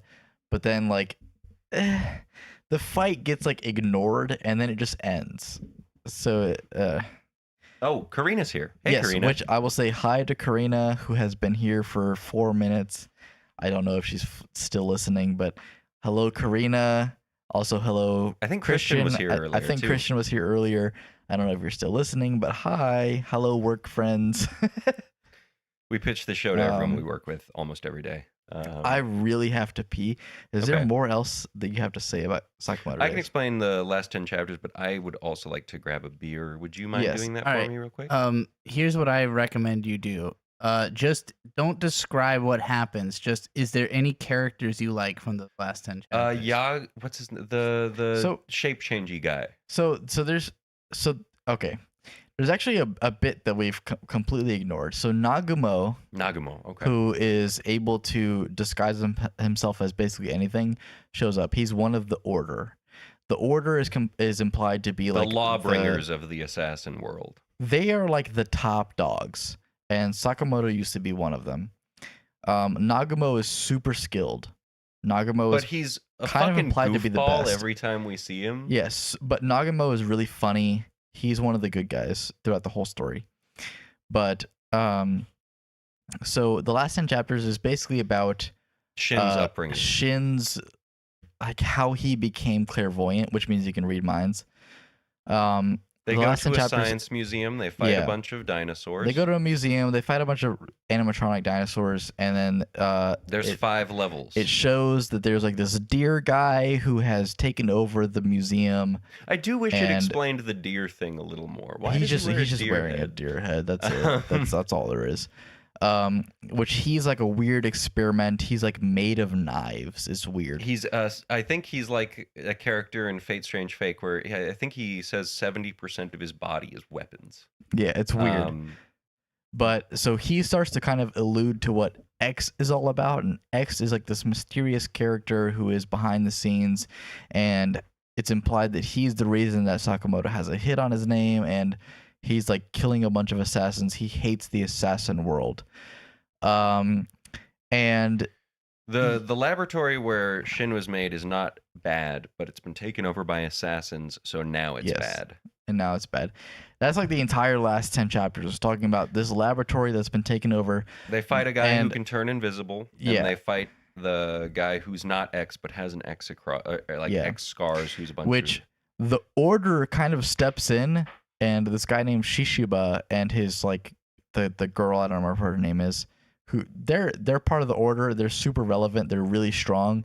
They basically come in and fuck up all the assassins that took over the lab. And the lab ends up just becoming like, okay, we're just explaining how Shin got his powers, and the deer guy is like explaining why X is like misunderstood. So what would have made this a 10? The first 30 chapters, more consistent storytelling. yeah, absolutely. The first, Is the manga a 10 now? I think it's like an 8. Okay. Okay. But these first 30 are only a 6. The first 30 are only a 6. So the manga as a whole is an 8 because the action is crazy, which these first 30 chapters don't show it too well. But the action gets so good, and like it's like if you've ever watched an Ip Man film or like Jet Li, you know, that kind of like just straight up kung fu films, that is what Sakamoto Days becomes, which there's literally a character whose entire introduction is that he is a filmmaker, and his role is to record people doing crazy shit while assassinating people.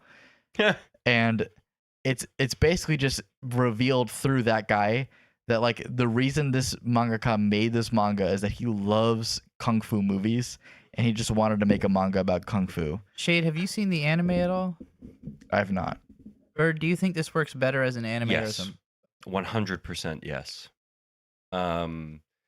The problems that Shade is describing of the Oh my action God, I not have really to pee making so sense. bad. Go, it's okay. It makes a lot more sense seeing it animated. So, because Shade's saying that the action does make a lot of sense later, so maybe the anime basically caught up to what the manga I think is so. like later on. The choreography, videography makes a lot more sense in the anime than it does in the manga. Because it kind of reminds me, the way Shade's been describing it reminds me of One Punch Man. Because One Punch Man is known for the fact that the manga is almost an Dog shit. anime, Dog No, shit well, okay. drawing. There's the original One Punch Man manga is bad illustrative quality, But great story.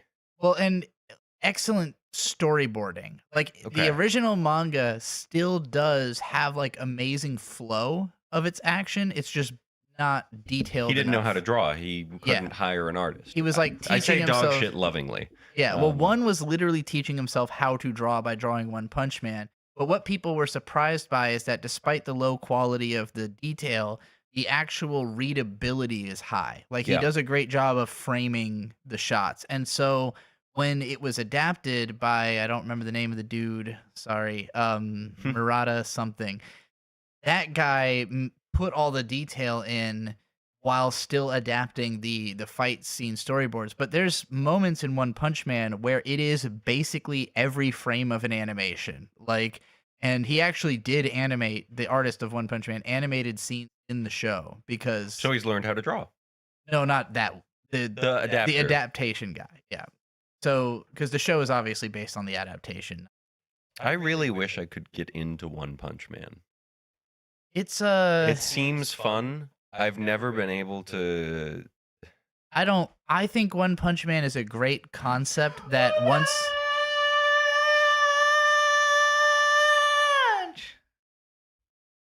I think once you get the joke, it's hard to justify it being like a full show. One Punch Man is great. Okay, I'll take your word for it. I like Mob Psycho a lot. Mob Psycho is better. Okay. Yeah. I just heard you doing that from the other room. Mob Psycho is better, but One Punch Man is great. All right, before we get into that, we got to talk about the next manga. Okay. Do we have options again? Or No, there's one. So Sakamoto Days is a really popular No. manga, but it's been going for a long time. And so far, most of the manga we've covered have been going for a long time. Shade's already read. we got a most new of them. one, is what I'm hearing. I wanted to find something that actually just has 30 chapters, so that you can just catch up to it and be on point. Now, nothing that only has 30 chapters is hugely popular in America yet, because that's just not how that works. So typically 20 chapters is like when it gets canceled, if it's gonna get canceled. So this manga is on Shonen Jump Plus, which I believe you have, right, Shade? Yeah. So you'll be able to read this in app. But I was looking for manga that started about a year ago, and I found one. I read the first 8 chapters of this, and I think it is phenomenal. Like one of the best manga I've read in years. I loved this manga from the 8 chapters I've read out of like 31, 32 out by next week. So I'm Thank you, Shane. heavily recommending everybody who's listening to this, if you've never heard of this manga, Read it. please read this manga before next week. Oh my god. This is a huge endorsement. This is called My Son and the Man-Eating Apartment. It is a manga. Is this a Chainsaw Man thing? Like, No, it's a manga that takes place 1 second before the end of the world, in which there is this gigantic pillar-shaped apartment complex that they have found a way to make time extend eternally is it inside called? of this 1 second. Mason and the Man-Eating Apartment. So nobody can leave this apartment because the world is ending outside. And if you go outside where time's happening normally, in 1 second, the universe is about to end. But inside of this Universe or the world? the world, the sun's exploding, basically, I think. Okay. And so inside of the apartment, time has been going for like 5,000 years. And they have this incredibly particular society built around the way the apartment works, which is all these weird rules about how the apartment works. Is it like Snowpiercer? A little bit. It's a little bit like Snowpiercer as a shonen manga. Actually, it's a lot like Snowpiercer now that you mention it. But Yeah. it feels, art-wise, it looks like somewhere between Akira and Dragon Ball. It is gorgeous, just absolutely gorgeous. The vibes remind me of Made in Abyss without all the it's pedo on stuff. Manga Plus. It's not on Shonen Jump. Well, okay. Wow. The Maybe do some research. it's next time. published in Jump Plus. I don't know. Maybe it's different in English. Yeah, whatever. But anyway, the story reminds me of Made in Abyss without all the gross stuff. and Spirited Away. The main character is very reminiscent of Sen from Spirited Away once she gets really badass. And basically the main character is a young girl who was born to be the manager of the apartment. And so, like Encanto. A little bit. I could see comparing it to Encanto. So apartment is a stretch. Yeah, it's a giant pillar. The artwork is crazy. So I just read the first 2 pages. So the third page they go, apartment? You mean this thing? Yeah. It is not an apartment. It is an apartment. They're just calling it an apartment. The main character's name is Maison, which is the French House, word right? for house. Because that's Maison Ikoku. Maison Ikoku So is the same reference. This is how I would imagine living on Mercury would be. The planet Mercury. Anyway, I Or the love moon. this manga. Highly recommended. Mercury, You're gonna read like it. close to the sun. Catch up to it before next week. It's not Yeah. a super long read. I'd love to read this. It's super exciting. It looks fun. Every chapter has you like, well, fuck, what's about to? I gotta know more. Like, Yeah, I've read I some will manga that say- I like that. Sorry, going back to the pre-show solo leveling talk, I didn't love the first season, but every single episode did have me ending going, oh fuck, I have well, to know that's what because happens solo leveling next. always cuts the episode off right before the thing is about And to I happen. hate that. It's I fucking- really hate that, but it was good enough to make me keep watching it. I am consider it in Korea. It's manhwa, right? It's not manga. Yep. Yes, although it was originally a web novel, and I think it was adapted to. I don't know if it was adapted to manhwa or manga. Okay. But if it think is just stayed on Korean, manhwa. Korean stuff reads left to right. So just so you know Oh, when you get so there. well, I read it on a phone anyway. Whatever. Yeah, but So between things we are right now,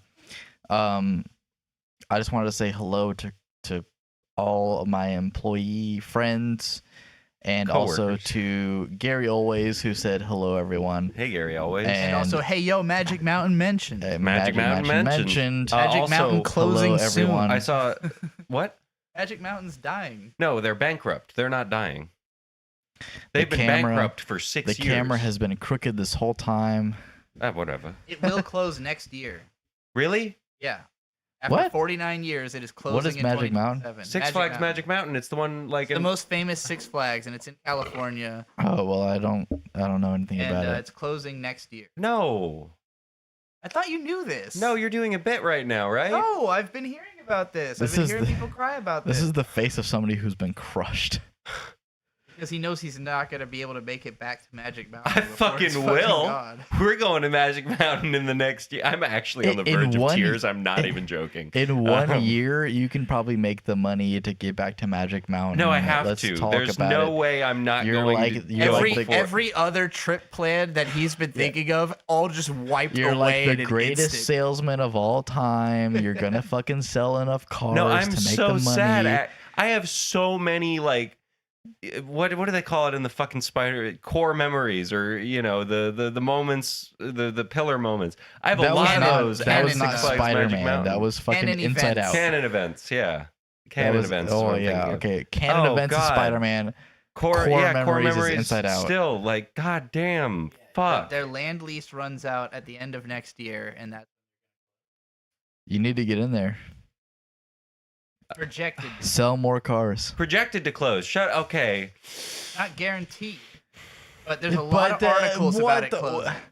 How many fucking tickets do they need to sell for that I'll projection? buy to not so come true? many Six Flags tickets. Don't even. Do not. No, if it really does close, I will actually be depressed. No, we got to go back there because it's my favorite amusement park I've ever been to. do is go back. What we do here is go back. We need to get grog. Anyway, okay. That's not even the same people. We're ready. It's close. Right? That's the same. Yeah, they're all how to basic. Anyway. What? Yeah. Did you not know that? They're all No, how to basic. yeah, he's part of the group. We're going on to the next segment. All right. So we got 3, 2, 1. WAMMBS! And we're gonna go ahead and like, and we're gonna go ahead and comment, and we're gonna go ahead and subscribe. And we're going to comment specifically WAMMBS. We're gonna go go ahead ahead and comment and whatever you WAMMBS. want, but you better also comment No. WAMMBS. No. Don't comment what you want. You fucking idiots. I'm saying do both. Do not do it. Type WAMMBS right now. Hit enter. I need 100 of them per person. Per person. I have not seen a single video so far that has had more than one comment per person that has commented. WAMMS. I need 100 WAMMS per person. Like separate comments. Separate comments per person. 100 WAMMS. Infinite WAMMS. I actually don't know how the algorithm works, but we're gonna go ahead and Corona says meow meow meow meow meow meow. Comment WAMMS. Not in the on chat. The videos. We're talking about on the video. On the videos, not in the chat. The chat is okay. You know, the streams are doing well. I need the individual videos to do well. Comment WAMMS right now. Stop. Hammer time. Comment WAMMS. All right, and we're moving on to the music segment. Boom. That's not music. Boom. That's music. Boom. So this week we listen to Angine de Poitrine. Krona just said, "What is a wham?" WAMMS is the show you're watching right now. No, they said, "What is a wham?" Not as a WAMMS. Is that like a baby? Oh, we're ignoring what just said. We're talking about. I have a very similar feeling to this album as I did of last month's album or last week's album. Although I do enjoy this more, but also this would go so hard on psychedelics. So I mean, especially with the videos. If you're listening to math rock, of course, psychedelics is gonna make it sound crazy. I actually would not want to hear this on psychedelic. It might make you freak out. No, it's too straightforward. Like I want to hear with psychedelics, I want to hear music where there's so much going on that I wouldn't normally notice parts of it. This is literally two people. So to say math rock is too straightforward is kind of crazy. So I don't think so. What would you describe this on a scale of listen to Mars Volta. What do you mean? That's what I'm talking about. Mars Volta is like 95 tracks on the average song. Like this is terrifying. This is one guy using a loop pedal. We're talking about. We're not even talking about Angine. What would you score it? Volume 2. 7.5. 7.5. Yeah. Our taste is so aligned because I'm also thinking like 7.5. And the internet. I knew this show would be a good idea. Yeah, the internet is going crazy about Angine de Poitrine right now. Well, because so I didn't realize that these were the people we were talking about when I was talking about how stupid Quebecois people are. Yeah, last week. That was a bit. I've seen these people being brought up a lot going, "Oh, AI is never going to create this." Yeah. And it could. It could. Eventually, it could. It could. And I think a lot of what people are referring to is the silly outfits. The silly outfits are some of my favorite parts of it. So people think, first of all, that math rock is impossible, and second of all, that microtonal shit is impossible, despite the fact that it's just a Westerner idea. Like microtonal is just done in every other country. What does microtonal mean exactly? So the Western idea of music is that we have certain like tone ranges. Like the baritone, bass. Do re mi fa sol la si do. Okay. So what is in between that? So those notes are at certain frequencies. But you can go between those frequencies. Yes. So there are certain vibrations that make do re mi fa sol la si do. Those are different vibrations. But there are vibrations in between. I mean, basically, if you look at the guitar half of the guitar guy's guitar, it just has twice as many frets. Literally just twice as many frets. So what microtonal means is just that they're going in between those. And so when you listen to my favorite song on this album, which I'm going to go ahead and talk for a second while I bring this up. This one, so last week I had said like, oh, this just needs a little bit more. This has a little bit more. Across the board. The bass lines are incredible. The drums are great. I think it was the first song I was listening to with B, And I said, I just wish there was like some vocals. And then the second song had started, and he started doing vocals. And oh, okay, well, here we go. There we go. All right. It's barely vocals. I simultaneously like and dislike that they do not speak in any language that makes any sense whatsoever. I always quote So- the lead singer of ISIS once said, "I think it's important that my Whoa. songs." What the It's a fuck? band called ISIS, and he said, before there was a fucking terrorist organization, okay, they're banned from the 90s, and the singer said, "I think it's important for my music to have vocals. I don't think it's important that anybody understands what I'm saying." And this band Okay. follows that thesis So- very closely. So my favorite song on the album is Sarnias. I actually don't remember what I was talking about before I looked that up. Do you remember? Microtones. Microtones. Microtones. So this is probably the most shared song, which is weird because it's not the most played on YouTube. And I think it's because the plays on YouTube reflect people going and looking up Angine de Poitrine and then like clicking on the album and just listening through it, because like the first song has the most plays and then it just What is drops that off number? more than enough. So the first song has 1.3 million. The So song the- that I think is shared the most has 635,000, The KEXP live performance of the whole album has 11 million views. which is So most crazy. people are just going and watching the Yeah. whole live performance, So I think Sarnias is my favorite song as well. which Sonic- is just the entire album played through. yeah, Sarnias is really fun. So Sarnias has the most like examples of the microtonal like sound, and that's the one that's like I can't even remember how it goes. Hold on. Holding. Totaling. So another problem, or Oh, not fuck. a problem, but something that's I've been doing it all difficult- week. You have been, actually. A thing with this is it's really hard to remember what any of the songs sound like for me, because there's not. Usually, I tie the sound that. Don't do that. We're gonna get fucking struck. No, you won't. Yep. Okay. That yeah. so I goes tie it to vocals a lot. And so when I'm hearing the vocals and the lyrics in my mind, I can remember what the music sounds like next to it. This does not really have that. It's like Yeah. the bass is singing. So, all right. So since I'm talking about Angine de Poitrine, I need to go into a little bit about like how they structure a song. So They're better There's- than Daft Punk. No one knows who they are. So no, people know who they are. Really? More than Guy and Thomas.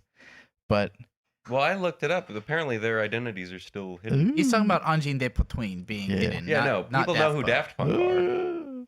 Anyway, so this song Do is, people know who Angine de Poitrine are? there's been videos of them like without the paint and makeup.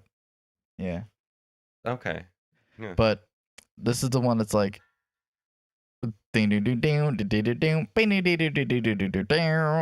so I Angine love de the dual head Poitrine. guitar. So like the main detractor from them, right, is that Anthony Fantano. No, he loves them. I'm No, he kidding. loves them. No, of course he would. what I'm saying is like the factor of how they make music, which I think is kind of working against them, is that so it's a two-man band, which is pretty common with math rock. So they are math rock. Math rock typically is just a drummer and a guitar player of some kind. Okay. And so the guitar player is doing a lot of the work. The drummer is doing kind of normal like math rock drums, but he's not even doing anything crazy. He's kind of just laying the beat down. The guy that's on the fucking guitar and bass is doing so much work, it's insane. And he But that is also kind of the division of instruments as well. Like I won't say drums are easy, but I think they are easier than playing the guitar. that's crazy talk. That depends on But- how crazy your drumming is. But Well, but, in this case specifically is what I'm talking I think about. that the So- drummer is so everything they do is in odd time signatures, so there is a little bit more complication than it sounds like. Like they play music that sounds more straightforward than it is. so think- yes, that is kind of true. So the person that's playing guitar and bass, because they have a dual guitar. dual head, I think. One is bass and one is guitar. Plain, it is a loop pedal Yes. that makes this so possible. they are using a 48 bar loop pedal, And what basically every single song starts out as 48 is, bar loop pedal sounds like it would be such a crazy roller coaster. yeah. Every single song starts out with basically that person setting up what the loop is going to be. Do they have And names they then- go by? I don't think so. Yeah, I like what think- the alien name is. Everything what is a they do- nonsense word with them. So None they of it's do like real 48 words. bar loops, and so every single song will kind of start with establishing what that 48 bar loop is going to be, and then kind of building on it, which is one of the main guitarist reasons is- why. Angine de Poitrine, and the drummer is Click de Poitrine. Yeah, so it doesn't matter. So Kun sets up every single song with like something like that, and my main reason for not giving this album a little bit higher is that every single song starts the same way. Yeah. Which is I'm trying to build my loop. But they Made sound for live. so Yeah. with last week's, they all sounded kind of like the same song. But this one, they're starting similarly in that, but they sound different. Like you can tell that they are different songs, which I Yeah. really do appreciate. I like being able to differentiate, even though I can't do it right now. Did you know Um, that we got copyright striked for the Guts theme? We did? Yes. I That did not sounds know right. that. That's shocking to me, actually. Anyway. Considering how many uploads. How Anyway, hard We did you just get gotta copies? start singing it. it just says copyright on the Doritos video. Yeah. Just for the Guts Didn't theme. affect visibility at all, so that's No, good. It doesn't matter. Anyway, continue. I have something really funny to tell you after the stream about that Doritos video, but yeah, it's fun. It's fun to listen to. It was the first thing I tested out on the new speakers I got, and I think that was the perfect thing for it because while this is not incredibly intensive, it has a lot going on and it's fun to listen to. I could see listening to this on just a long drive, 8-hour Yes. drive, just throw this on and whatever, 40 minutes goes by and you're like, Yeah. oh wow. Not even so 30. I think what's really 36. fun to say about this, so it's 26. 36 minutes long, It's 36. but it's only 6 songs. In comparison to the Thundercat album we listened to last week, which Like was like an 40 hour. something minutes. Yeah. Yeah. Whatever. But it was like 15 songs where it was like, what the fuck? But I can say that, this is pretty typical with math rock. Usually it's one idea that goes on for kind of too long, and I can agree with that. Each So- song is almost 7 minutes, and it's kind of one idea. I've heard everyone talk about this as math rock. I don't know what that specifically means. So math rock and prog rock are very similar. why is it math rock? So math rock is typically involving the time signatures. So you like, know how there's a 4/4 time signature? There's Imagine all if kinds it was of other fucked time signatures yes. too. And so if you play in fucked time signatures, the difference is basically that prog rock songs usually have multiple phases, whereas math rock is more so just Multiple measures about with different You- time signatures. yeah, or- Yeah. usually math rock is just drum and guitar. Okay. So the two bands that I would compare this album the most to would be Hella, which is the band that Death Grips was before they invited Stefan on. I don't think Flatlander was Hella. It was just Zach Hill, the drummer, who was in Hella. I thought he was. I don't think so. I'll look into it. So Hella is very similar. Hella is just crazy drums, crazy guitar. Hella like the Um, goddess or hella like hella? Hella. Like Hella. Like Yeah. Hella. Spencer Simon electric guitar and Zach Hill on drums. I thought it was. Yeah, it's only 2 people. Usually math rock is just 2 people. Okay. So I've the- never heard of this rule, but because when I think math rock, I think of Usually. Japanese math rock, which is like Japanese its own math rock whole is a little different. world. Yeah. Who's a good Um, example for Japanese math rock? There's a There's a band called lot. Toe that I have been a long time Link fan Toshi Shigure, I think, is math rock. of. Link Toshi Segure is pretty close. They're a little more like closer to like Yeah, they have Screamo, very all those. distinct like they don't sound like any vocals. other band. So. I guess the reason I'm so confused about this specifically is the math part of it. It's because It's just it's the time signature. It is just the 'cause time it's signatures? Just fractions. Pretty much. Okay. Like Because the every idea single- of fractions. So you think The about worst 1, ones 2, to 3, play, 4 yeah. as the beats. So you think of like math rock is typically like, okay, this is 17/6. Like how the songs Where go, it's like- which even that actually is So that song Normal, in but- particular is even. It's not odd, but it's like 24/6. So instead of it being 4/4, it's 24/6 is the way that they're like counting it.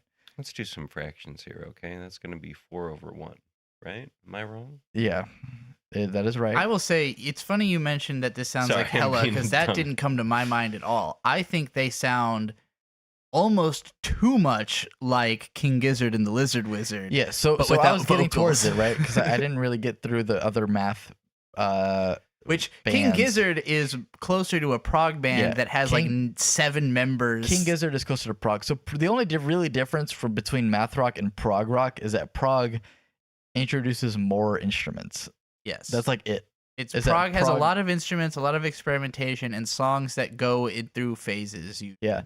So obviously prog rock we have like Rush, King Crimson. More modern is like King Gizzard and Prog often also has improvisation. Mars Volta, and yeah. So and like what we're talking about here is close to jazz, and jazz the You like idea jazz? the idea with jazz is improvisation. So like usually with jazz the idea is that there is one idea, everyone is following that idea, but then doing whatever the fuck they want after that idea Who is wants to established. control the stream? So with these guys being math rock, Real quick, Gary basically- always said over 6. There are 2 drummers in King Gizzard and the Lizard. One for each headphone. What the fuck? Yeah, they're crazy. King Gizzard is crazy.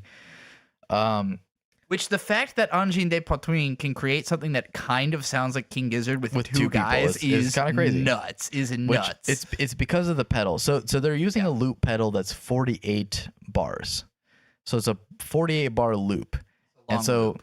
what the guitar / bass player is doing is typically he's creating a bass loop, doing it for 48 bars, and then hitting loop, and then creating a guitar riff on top of that.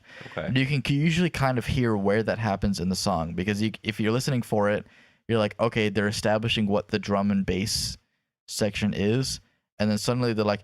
So the other thing other than King Gizzard, do either of you listen to Primus at all? I love Primus. I've heard Primus. Did So- this make you think of Primus? Yes, absolutely. My favorite song on the album, which is Sarnias, makes me think of Primus 100%. And Primus is like they Les almost sound like they're Claypool- hitting every wrong note, but in a way Yeah. that creates a good melody. so, first of all, the every Primus fan knows to say Primus sucks. Primus sucks. Primus sucks. I think I've they said that regret about Marilyn though. Manson many times. Yeah. So Les Claypool, who is the front man of Primus and also I the gotta bass pee. player of Primus, the main premise of the group is that Les Claypool is a fucking crazy experimentalist, and he's crazy on the bass, and he's doing some crazy shit. And every single song is basically just, what kind of crazy fucking bass line can I create? And then have the fucking what is the Johnny's the race car driver bass line? I don't remember. Oh, fuck, I can't remember. But basically, Primus is just built on making some kind of crazy bass line, and Angine de Poitrine is very similar, where it's just, let's create something crazy and then kind of like some kind I of would crazy even bass line. specifically say the tones that they use are very Primus-esque for both the guitar and the bass. It's just that it's weird, and Primus is known for being weird. well, and, Primus did the South Park opening. If you're Yes. familiar with the way the guitar sounds in that, that's what the Angine de Poitrine guitar sounds like. Like the tone Yeah. they're using is like the South Park guitar tone. Yeah, it's just like super, kind of clean, actually, like without Yeah, very distortion is what clean. I mean. very clean, clean, so very. you can hear every single fucking different note that they're playing. Shade's been walking around doing these, like, I know you've listened to this album a lot of times, which is why I'm surprised you only gave it a 7.5. I thought you liked this more than you seem to. So the reason why I don't score it super high is that it's just math. It's just math rock, but microtonal. Do you think you see yourself listening to this for a long time? I will listen to the next Angine de Poitrine album for sure. But do you think you'll listen to Volume 2 like I will 10 listen to years from now? Sarniez for a long time. Okay, just the one song. Yeah, just the one song. To me, this album, it's hard for me to think about and not just get robot rock, fucking robot stop or stomp. The fucking King Gizzard song, My Body Hurts, I know. don't think I've heard It's that one. just, it's the first song off of Nonagon Infinity, or the second song off Nonagon Infinity. This whole album sounds like somewhere between Nonagon Infinity and Flying Microtonal Banana, because obviously microtonal. If it didn't have vocals, but I do think that King Gizzard just has more memorable of songs. So obviously, and this is okay. So this is how I feel, and this band is getting really popular right now, and the reason they're getting popular is because AI is so prominent, and people are going, oh my god, this is something that AI couldn't create. I don't think it's just that. I think King Gizzard is also like the last popular prog math rock band, and this sounds in that vein. Yeah. So people are going, oh my god, this is something interesting. King Gizzard is obviously the GOAT at this style. King Gizzard is doing some crazy shit that is not being topped by anyone else right now. And like no one else is really experimenting like King Gizzard is. So obviously if you compare Angine to King Gizzard is topping it. Well, and they also have been around for a lot longer and have way more 100%. Albums. So if you were comparing this to the first two King Gizzard albums, this would destroy them. Yeah. The first two King Gizzard albums are not even good, like compared to this. But they have become this incredible prog King Gizzard is band. really, really good. So if we go ahead and put Angine de Poitrine up to King Gizzard wins. Unfair standard. Yeah, it's an unfair standard. But the fact that it reminds me of that with again 2 members compared to 7 is very impressive, and they're doing a really good job. job. It's not one less than that. Don't like maybe don't 6, go ahead. 7? The most impressive thing to me about, or the context that I feel when I listen to it, when Bird put it on for the first time, I thought, I can't be sitting, like my mind can't be sitting still listening to this. It is very active music. Yeah. And I think driving would be a great context, but I immediately busted out the Fumo racing game, the Toho Fumo racing game. You're like, I need to race while I literally was like, this is not music you can sit still to. This is like fighting game. This is if you're a gamer, if you like to listen to music that is not the video game you're playing while you play a game, this is the ultimate. I'm playing like a high intensity video game. I don't want to hear the soundtrack anymore. I've heard it too many times. Mega Bonk actually would be that would be a great game to play. This is Mega Bonk music. Mega Bonk music is great. And I think that's a big part of the popularity too, is that this is probably popular with gamers. That's who listens to math rock. No question. There is no normal person that's sitting down listening to Angine de Poitrine. No, you're definitely neurospicy if you like this a little neurospicy if we're talking about it. Yes, Queen, we're talking about some spicy people You here. said neurospicy and then you just went into a gay voice. Better gay voice than I do. What the fuck? What the hell? Anyway, I must urinate. I have the urge to urinate. Before I urinate, final what thoughts. is the what would make this a 10? What would make it a 10 for me is first the songs need to not always just start slow. And I know they're starting slow because of the loop pedal and because they're trying to play it live, but the album does not need to start slow. The second thing is that the drummer isn't like, he's doing cool shit, but he's not doing as much. Not doing as much as the other guy.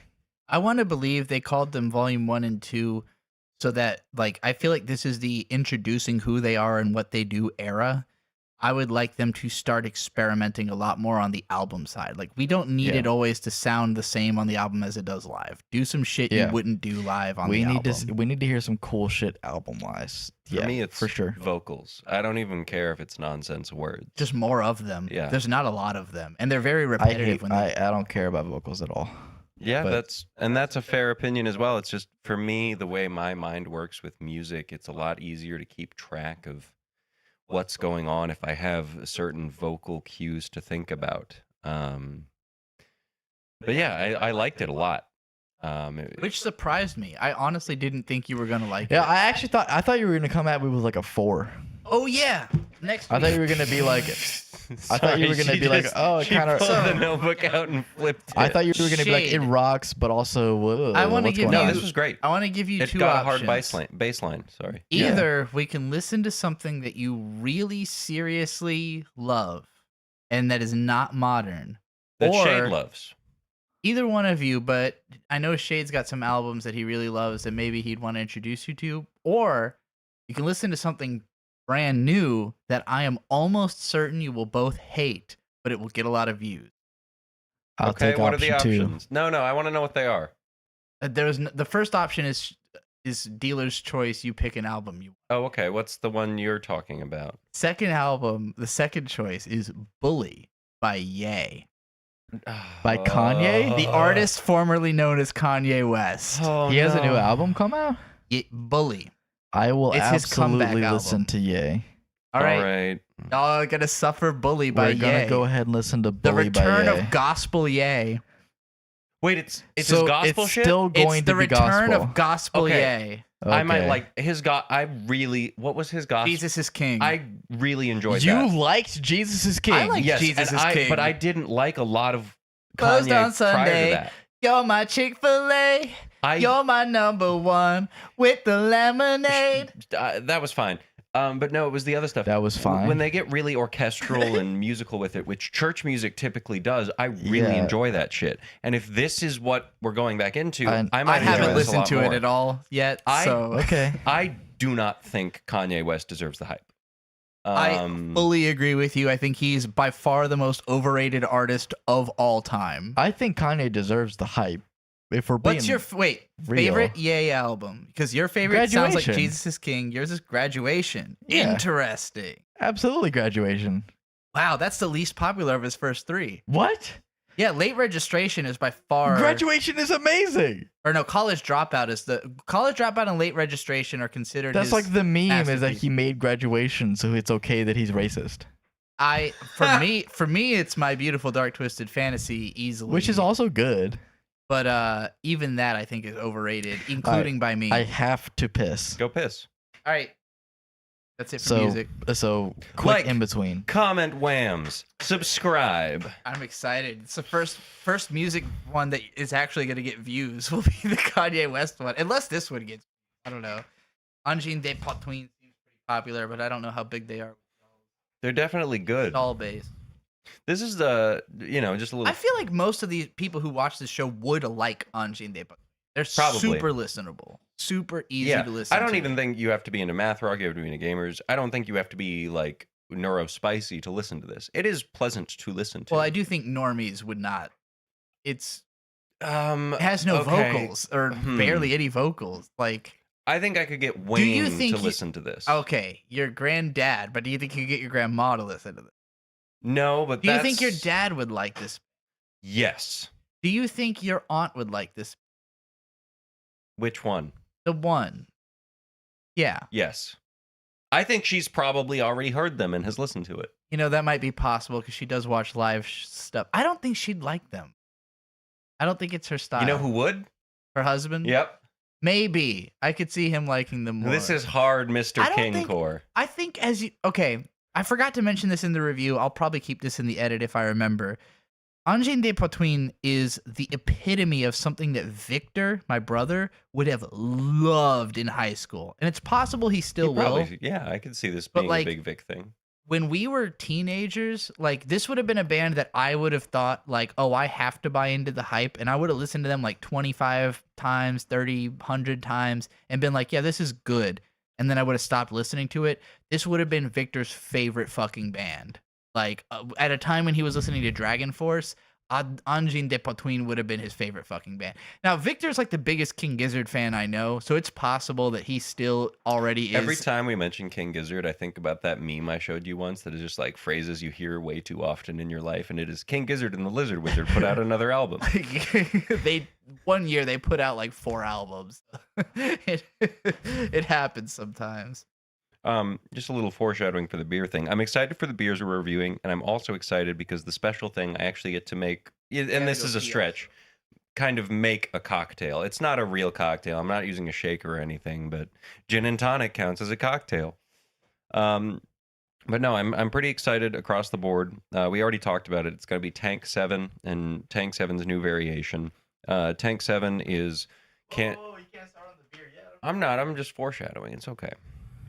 Foreshadowing. Whoa, What about whoa. 5 shadowing? So I'm not done talking about this shit. So, Oh, we're not done with Angine de Poitrine. so Wait, put it back on then. First of all, I love math rock. Okay. I love prog rock. I love King Gizzard.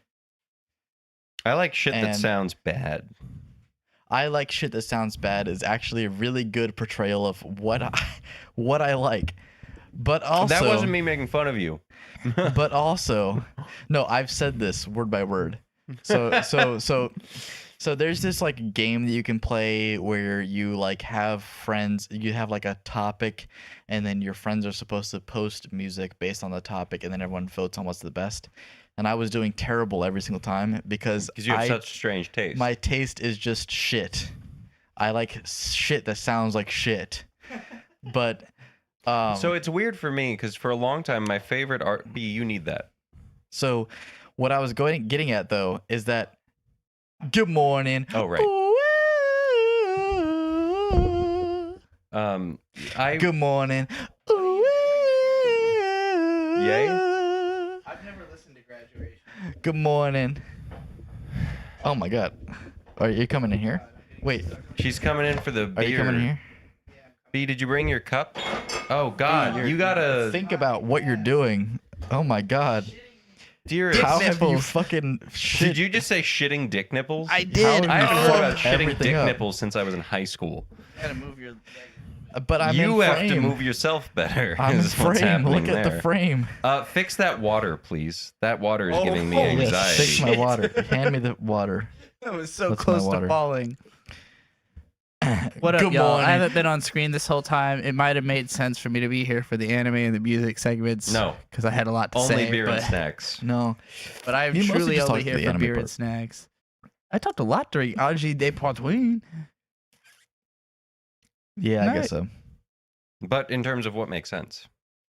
Okay, but yeah, I'm only meant to be here for beer and snacks. All right, are we ready? All right. 3, 2, 1. WAMMBS! Go ahead and like, comment, subscribe. And Comment you better WAMMBS. comment WAMMS. Comment WAMMS. 100 times Put per WAMMS. person, or you're not a real fan. 100 whams. If you're watching this video, please scroll down to the comment field, type WAMMBS and hit enter, and we will love you more than we did before. Yeah, every single one of the comments will get one of those Little hearts. one of those little hearts from the channel creator. You cannot even I guarantee understand it. how important it actually is. It really helps us a lot. It's insane. It's almost as if you just like fucking grabbed a picture of us and put it on like a light pole nearby. Like it's crazy. It'll get us so much traction. These people are holding up beers. Let me go ahead and bring up the beer section and bring Well, up the beer picture. Oh, you did. You replaced Got the it. image already. That's awesome.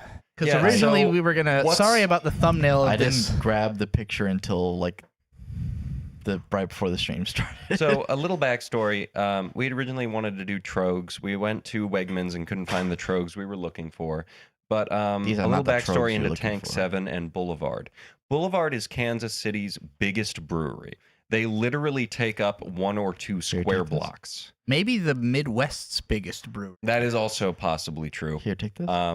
But so Tank 7 is part of their Smokestack series, and what that means is they are made in their secondary building. They're experimental beers is basically It what doesn't comes say down what to. it on there, but Tank That's 7 yours. is called that because it was made by accident. It was. Yeah. It was like, so they had this barrel that they like forgot about or something, and somehow it created a different flavor through the aging process, and they went, well, this is fucking awesome, actually. We love this beer, so we're going to make this a regular thing. That's the other thing why it's one of my favorites is it is probably the most widely known saison, which is Huh? saison. It's a type of beer. Typically, I've seen it type of referred ale. to as What'd a you say, song? yeah, exactly. I've seen it referred to as a farmhouse ale. This is going to be 8.5%. Oh, okay. that explains why I feel the way I feel. Yeah. Yeah. I was like, I don't think I've drank that many, but I feel like I'm pretty there. That's probably also 8.5%, if not more. 8.8. No, yeah, 8.5. Yeah, Yeah. on the Tropical Tank 7. Um, So this is the same thing, but tropical, which we had never had before tonight. Yeah, they're both 8.5. Honestly, that existing is the reason I chose Tank 7. So we got to say, because we spent like A lot of time in Kansas City. we spent like a little more than a month in Kansas City, and when we were doing a traveling job in 2023, we went to Boulevard at least 4 times, maybe and then 5. we came back and went there 2 more times. And well, I meant in total, but Oh. all the times we went to Kansas City, we went to Boulevard a lot, and their It's such a good beers, time. their beers are very well distributed in the Midwest. They Well, and so also on Boulevard, they have one of my favorite brewery experiences I've ever had, which is to say they've got their main bar with all, their heavy hitters, the things that they really trust and go with constantly. But then they have this little side bar, which is the experimental yeah, beers. it's like 6 to 12 experimental beers, and you can try them and leave feedback cards to see if they become a real thing. And in the span of us going to Boulevard, at least one of them did become a real thing. Awesome. And they've got 3 different levels. They do like They're one of the more fun breweries to visit for sure. it was so It's a great hangout spot. It's in a really, it's like next to an overpass in a like very WAMMBS. unbusy part of Kansas City. Mhm. So it's like if you were just gonna like hang out with some friends in Kansas City, invite them to Boulevard. Like it's a good spot to just chill and drink a lot of beer. and it is And they so have- Stone is my Do second they have favorite. food at Boulevard? They do sometimes. Actually, no, they have a kitchen. Stone is my second favorite tour I've been on. Boulevard is absolutely miles ahead. My favorite brewery tour I've ever been on. It's just it's What made very it in so depth. good? What is so good? Yeah, what made it so When good? we were on the Boulevard tour, they will give you random trivia segments, And and you get whoever free wins beer. gets a beer. And Bird kept winning and getting shit faced on the tour. So why did you know so much? You were just very studious. I just know about beer. and he took So- the tour more so than it was- once. Okay. Oh, okay. No. But even the first time, he was winning most of the trivia and getting So- most of the We beer. didn't do that tour twice. It's just beer Oh, we didn't? questions. No. Like I how thought- is beer It's made? beer questions, yeah. So we took Yeah. that tour once. But we've been to a lot of breweries. So. We took that tour once, and it's just, some of it is Boulevard specific, so people won over me on that. But a lot of it is just, how is beer made? Blah, blah, blah. Well, and so- it's trivia. A Yeah. lot of breweries have like information on the walls and stuff about how the stuff is made. With Boulevard, when you walk in, they have like an interactive section where it's like these They have a big, whole like museum. yeah, it feels like a museum, but like a children's museum almost, where like there's stuff you can spin around and like Yeah. play with, and it'll teach you everything about how beer is made and the history of it and all But that. the tour for Boulevard specifically, part of why it was so interesting and interactive for me, it starts outside and then you go into their first tap house, like the first one when they first made it. I don't remember the year. It doesn't say it on here, but it was new. It was like early 1900s. We got to go into the first building that became part of this big 1-block complex. And so the first bit, it's like all wood. It's a beautiful room. You get to see one of their brewing rooms, like the first brewing room, and they explain how this guy came in made this beer, didn't think it was going to succeed. They first got famous off their wheat beer. That was it. Like they had a wheat beer that circulated all through the Midwest and became their flagship. And at this point, I don't even think it's their most popular beer. It's just that it was at a point. I think Tank 7 is.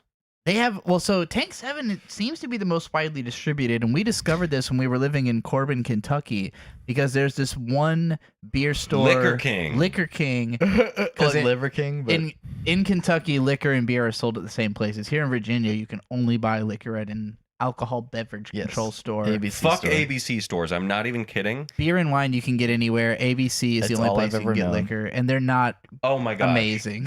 So I grew up in Southern California. Costco has liquor. Winco has liquor. That's crazy to me. It's Yeah. incredible. When all you I've And really the ever go known. to selection is wide. So on our drive home from work, we have the main ABC store, like the distribution center. They have the best selection by far, and that's usually where I go for special stuff. But oh my god, Wait, what is the special stuff this time? it's Drum Shanbo Gunpowder Gin. It's not Okay. the original. We'll get to that. Yeah, we'll get to that. We'll get to that. But it's just there's a shot glass here. I hope it's not super warm. It's not. And also it's mixed with something very cold. Y'all are fucking. So actually, Shade, with this special one, Yeah, just mix it for me. well, I'd like you to try it unmixed first because Okay. have you had gin before? This is actually Yes. a super unique gin. It is very and it's interesting. easy to drink compared to most. Okay. Compared to most Here. alcohol, actually. That blue cup is yours. Well, we're still talking about the tank. Well, 7. someone Give it a All right, minute. opened all a right, tonic tank, I'm and just started making making myself a drink. to All right, drink for myself. Tank Tank the seven. Okay, look. Ton, When we were in liqueur. Kentucky, neither one of us had ever heard of Boulevard. But they were available. we were and they living in had Kentucky. special stouts. This was Tank something they were 7. selling at. This is like fairly widely distributed if you go to a place that has a lot of beer options. We found this at Wegmans here in Virginia Beach.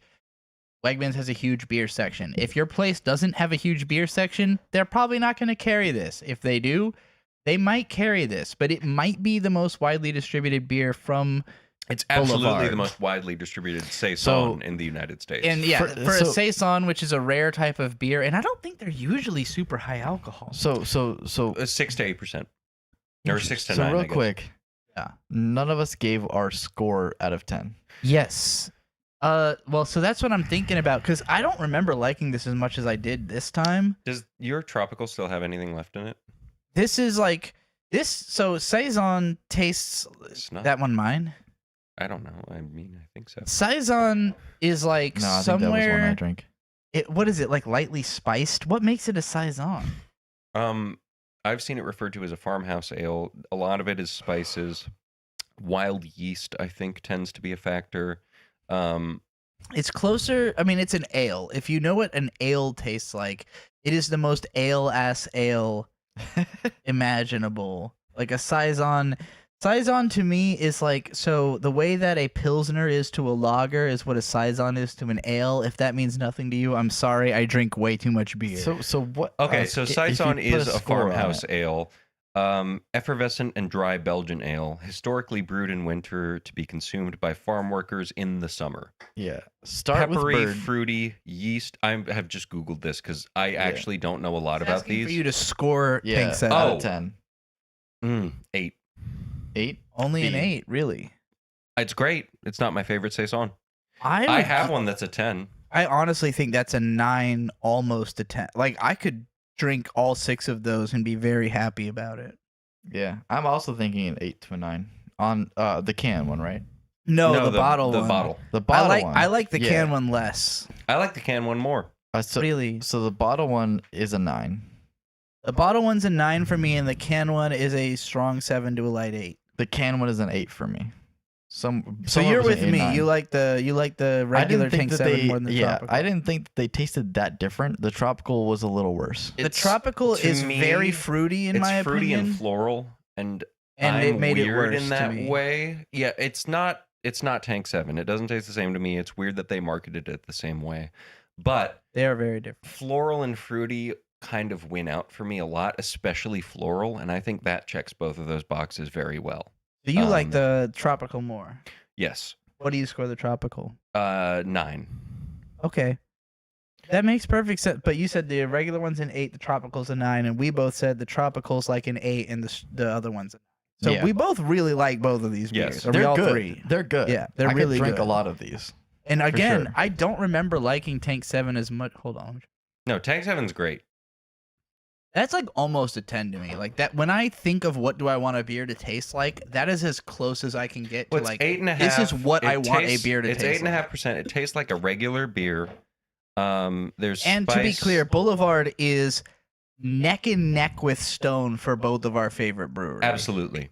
Yeah. Like it's not even 1 or 2. Like you grew up with no. Stone and Boulevard is still in competition. I do think Boulevard probably wins out. Wow. So yeah, Um, Bird who grew up with like core memories attached to it's Stone variety. still thinks I have brewery a might lot be of core better. memories with Boulevard too. With Boulevard. Sorry, I but- said brewery. No, both Stone and Boulevard. I have core memories with, but I think Boulevard wins. What is your out. most core memory with Boulevard? Just going on the tour, or We spent a lot of time there, all of the time. I have like the building itself stands out a lot in my mind, especially because they had it's when you walk in, like the balcony comes out over the entrance of the building. So you're walking in and you see the balcony that you're about to sit on, and hanging from it is a progress flag. Yeah, That's the gay flag that has all of the stripes. Oh, okay. and Yeah. the triangle too. So we, I don't know why. Okay. I think we were there during Pride Month also, but it was like the progress flag is there. No, so I think what it comes down to why Boulevard beats out is variety. Stone has branched into variety for sure, but Boulevard, it makes all kinds of different things. They make seltzer cocktails, they make canned cocktails, they make every kind of beer you can think of. I can perfectly remember not only what the brewery looks like, but the view from the balcony of like the train and everything about Kansas City that's cool. You Eating can a see Subway there. sandwich on a balcony. Eating a Subway sandwich on a balcony. Incredibly Eating a vivid Subway sandwich memories. on a balcony. What is that? Eating a Subway sandwich. What are you fucking Sounds like quoting? Kendrick based on the way he's saying it. Eating a Subway sandwich on a balcony. Eating a Subway sandwich on a balcony. Eating a Subway sandwich on a What balcony. the fuck? Eating a Subway sandwich on a Did balcony. they have food at Boulevard? They I did. don't They remember have eating. food at I Boulevard. do not remember eating there. We never ordered it because none of it seemed that interesting. to me, Anyway. and I'm Oh, a because very it's like picky eater. it's like not like food, but like hors d'oeuvres type Yes. food. I feel Yeah. like I got so lost in this review of Take 7. All right. I'm lost so- in my memories of going to Boulevard. That's what I I'm mean. like- I don't have these memories. Yes. So Shade, off of Tank 7 and Tank 7 Tropical, what are your thoughts genuinely? Not just Yeah, rating, so- but what do you think? So, like, I think that they are like really, really solid, just drinkable beers. Like, I could just drink them Yeah. and not even think about it. And the fact that they're 8.5 is kind of crazy because like Yeah. it does not feel like that. And so the reason why people drink like Bud Light or Budweiser, you know, like those, It doesn't those- feel like you're drinking a lot. yeah, it doesn't feel like you're drinking a lot. And these accomplish that with an 8.5. So like I was drinking these and not realizing they were so high. What is it about those that you like less than Juicy Ranger? That's a good question. The Juicy Ranger, I feel like it just like these ones have a weird aftertaste to me. I think that's Okay, probably it. I The feel that way Tropical about definitely Tropical. does. Yeah. I don't mind it, but I know what you're talking about. The Juicy Ranger just goes down for me without any complaints. Like it's just I just drink it and then I forget that I even drank it. And it's a 9%. Yeah. You know, whereas like I drink a can and I'm like, that's it, I'm done. Honestly, you know? so we didn't have it when we did the Voodoo Ranger review, but they have an 11%. I don't remember what it's called. Oh, I mentioned really? this, but yeah, I've gotten it a couple of times since then. Oh and yeah, that one's actually really good. it's the best Voodoo Ranger that exists. yeah, and they have it it's at that crazy that it's convenience 11%. store right down the street. They have the 11% what's the Voodoo flavor? Ranger. Do you know what it's called? It's like a fruit punch something or other. Yeah, I'll bring you one. It's gotta like try it. slightly fruity, but That not might as- be our we gotta- special next week. Yeah, we gotta drink it and play Borderlands. Yeah. Oh, and that's the other thing. Shade and I have been playing some Borderlands 4 together. Yeah, that's Um, off the beer section, but yeah. No, it's fun, worth mentioning. Once I get the computer, I think it would be worth streaming a bit. Yeah. Just us going through it, because I've noticed when we play Borderlands 4, I'm kind of just going around doing all the shit, so you can. In case I've you been didn't very know, confused. Shade Yeah. streams on Young Shaidu on Twitch. Bird, what are you gonna stream on? I don't know. You're bird stork everywhere, right? So I think I have a Twitch channel. if you start Probably. streaming, it's gonna be your stream, Yeah. and I'm gonna be a part of it. Well, you can both alternate if you want. We can stream, but it's really confusing if You're we already both an stream affiliate separately. on Twitch, right? Well, I so am. and because of the way specifically Borderlands 4 works, I think it would be a lot funnier for us to both have So streams you both going. need to grow your stream channels, and you need to collaborate with other But- streamers, which means you need to find streamers you want to be friends with, and start going on their streams. Burnt Peanut. Yeah. Well, that's way too. I would love to be You know, friends with you. just the biggest streamer That's the biggest streamer ever. He is. 40,000 Oh live boy, viewers. do I think I would get along with that guy? Everyone will get along. That's why he's I popular. don't think that's true. No, Bird might actually get along with Burnt Peanut, So- but you'd have to meet him at a I'm not con or saying- something. So I think Mhm, Bird. I mhm, think mhm. Bird will absolutely get along with anyone, and I think Bird would do a really great job of getting along with Burnt Peanut. But Burnt Penis has a huge Burnt Penis. has a huge audience. There's no way he's gonna notice Bird. No, if we met him at if he went out somewhere and we I met have him in aura. person, it would be different. Bird has aura. Bird- That's Bird has why a you way- sell so many Look, cars. we've had conversations with the angry video game nerd and Brandon Rogers. Wait, Brandon wait. Rogers. You've talked and to AVGN? Yeah. we I got, talked to him we about got camping engaged for like during an his hour and a half. concert. Yeah. That was our in to talk to him. We've talked to AVGN. What You've is talked his to name? Nostalgia Critic. James, James Rolfe. I bummed a James cigarette Rolfe. off. We talked to Nostalgia Critic. AVGN and Nostalgia Critic in the same night. Yeah. Y'all don't understand. Those two being related at all is one of the most legendary internet canon events that ever happened. That's why I'm Bird like, has never seen either of their videos and talked to them in What? the same night. Yeah. what? He didn't- talked to them both before ever seeing any of I their bummed videos. a cigarette off Really? Nostalgia Critic and didn't know who he was. And Really? then I talked to James Rolfe about camping for quite a while. At too many games. Yeah. That's the only way you can get that close to them, I guess. Like You just got to be in the same place They as them. are- I don't know if Peanut leaves the house, but if you can No, get he him doesn't. out So- and so the, he isn't- the he two does of not. them, I will say this: two of them super lame. I agree. Super lame. well, okay. They're cool to talk to in I will person. say I enjoy them a The lot. funny thing is, James Rolfe is a very just autistic, reserved, calm James guy. Rolfe is like so I mean, Sakamoto. I mean, as far as today's landscape, they are lame as fuck. Okay, I see what you mean. They yeah. have been lame for years. I don't think James is that lame. They're kind of He's lame. a little lame. James had a whole controversy where he had ghostwriters that were like We know stealing shit. everything anyway. about I know that. about Newt we know Anyway. everything about I've that. met him. So Yeah, anyway. hang on. Time out. So- Time out. Newt Wallen was the guy who wrote for him. And No, a bunch of people ghost wrote for him. But Newt Wallen Newt was Wallen's the the big dumbass one. who wrote the ghost dumbass wrote. who really No, outed the everyone. problem wasn't that he had ghostwriters. It was that Newt plagiarized Yes. his Yes, he ghostwriting. plagiarized a lot. Newt was working on a thing called. I hope I can talk about this. Yeah, you can talk about whatever the fuck you Newt want. Wallen was working on a thing called Sharkula. It was going to be his first movie, and he wanted Sounds Sharkula to awful. look big and intimidating. So he played And so Sharkula. I had to put on this fucking huge latex mask of a big shark head You say on my fucking face. huge, but it was too tight on you. It was too tight on me. It was the most anxiety-inducing experience I've ever had because I could barely breathe in that thing. It was a huge Yeah. latex mask of a shark. I looked awesome. I want you to know just how much of like James Rolfe means to me. Like He's I incredible. I love him as a bought person. the AVGN video game because We like, got engaged at his concert where like, he was James playing Rolfe guitar. means a lot to me. He was playing Touch from the fucking Transformers Rex movie. Viper. You got the touch. Yeah. Yes, that song. We got You engaged got the during power. James Rolfe playing guitar to that song.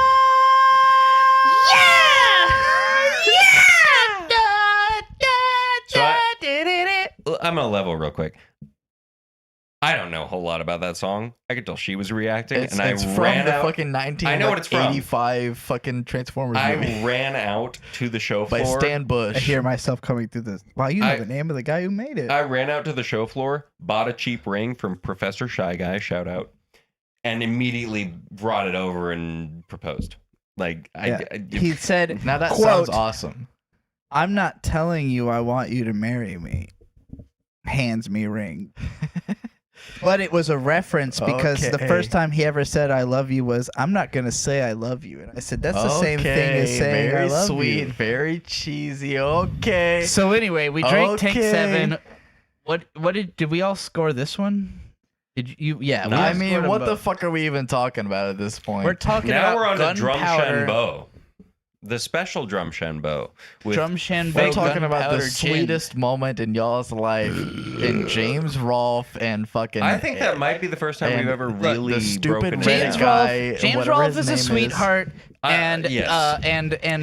All I'm saying is, fucking that if- guy with the glasses is a nice guy in person. Most of his controversy is because of his brother, who seems like If a I total don't get dick. to meet James Rolfe because of you two motherfuckers, we will introduce you to James That's enough. Rolfe. Oh my I god. better be I able brought to a say shot hi glass to for a James reason. Rolfe. Sip this first. Tell him me what you think played of your this goddamn gin. video game. It wasn't good, but I played it. You didn't like the Angry Video Game Nerd? No, the game? it was like a fucking. It was just like it was like a five. It's It was really almost 5 hard. out of 10 game I've I know ever that. played. Drum Shenbo. Read this to me. With Italian what? It's a drum sample with Italian. All right, hang on. Vegan Laura. Hang on. Gunpowder. Laura. You're having Irish the wrong- gin with a natural flavor. 43%. Oh my It's god. gin. What do you mean? Above 40 is unusual. 43? Irish gin. It smells like Bruno leather. Vanzan Special Take a Edition, small sip of that. featuring botanicals, gunpowder tea, Tuscan juniper, viola fig, and Italian laurel. Wait, so let's introduce it properly. So this is our special. Special. You are my special. You haven't even seen Jujutsu. Yeah, I have. Oh, I watched season 1. only season 1? Please watch That's the rest opening of of season 2. I've read all of it.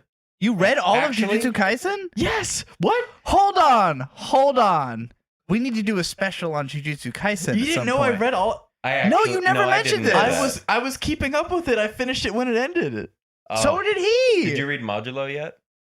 I didn't like Modulo, so I Yeah, dropped it after it's 3 kind of chapters. dog shit.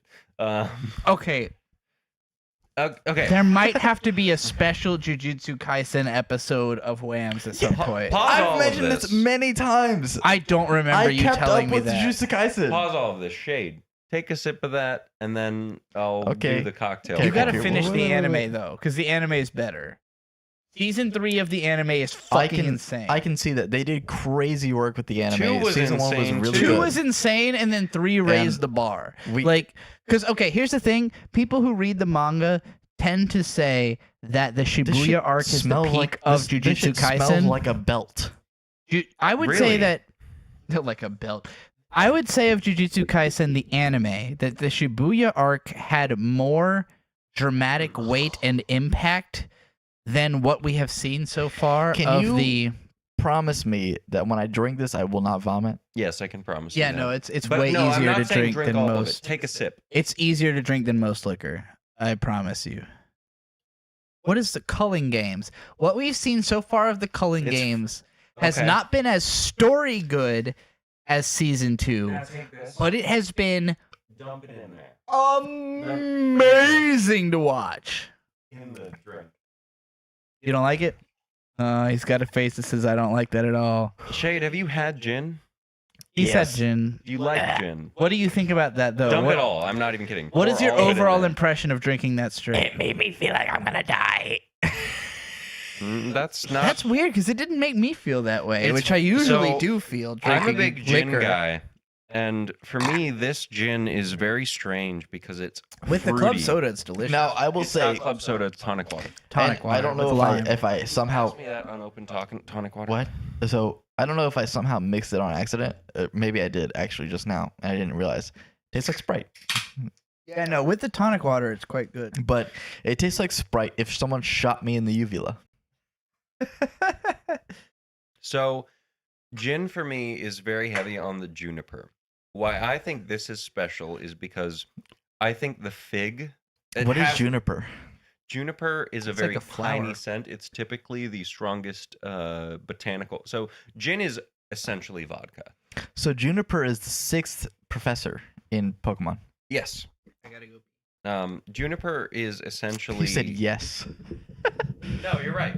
I'm sorry, you're right. Juniper is a botanical in most traditional gins, and that is present in here as well. See my abs? Gin is essentially vodka, and they then add botanicals to it. We had a thing that came with this that explained all the botanicals in it. The main one here is fig, and so when I drink this, because I've had a fair amount of gin, it's very fruity on the front of it to me. Yeah, no, I can agree with that. It's just like when it comes to alcohol that is above a certain percentage, it just makes me want to vomit immediately. And that's And why I said sip. It's fruity. Yeah. Like if I was able to handle like something that's more than 10%, I'd probably go like, oh, okay, that's like I mean, it's got like the tones of like some strawberry or Well, something. and that's why I Or was kiwi. like, just dump all that tonic water in there right now. Yeah, you were like, oh, fuck that shit. Which was Because- the plan from the get-go. Because I had a feeling you would not totally enjoy this. Gin and tonic is one of the most classic cocktails you can get to. This has lime in it as well. Yeah. Because I hate hard alcohol, that's like a 2 for me. That's fair. Have you That tried shit- it with the tonic? That shit almost made me vomit immediately. Let me go and try it with the tonic.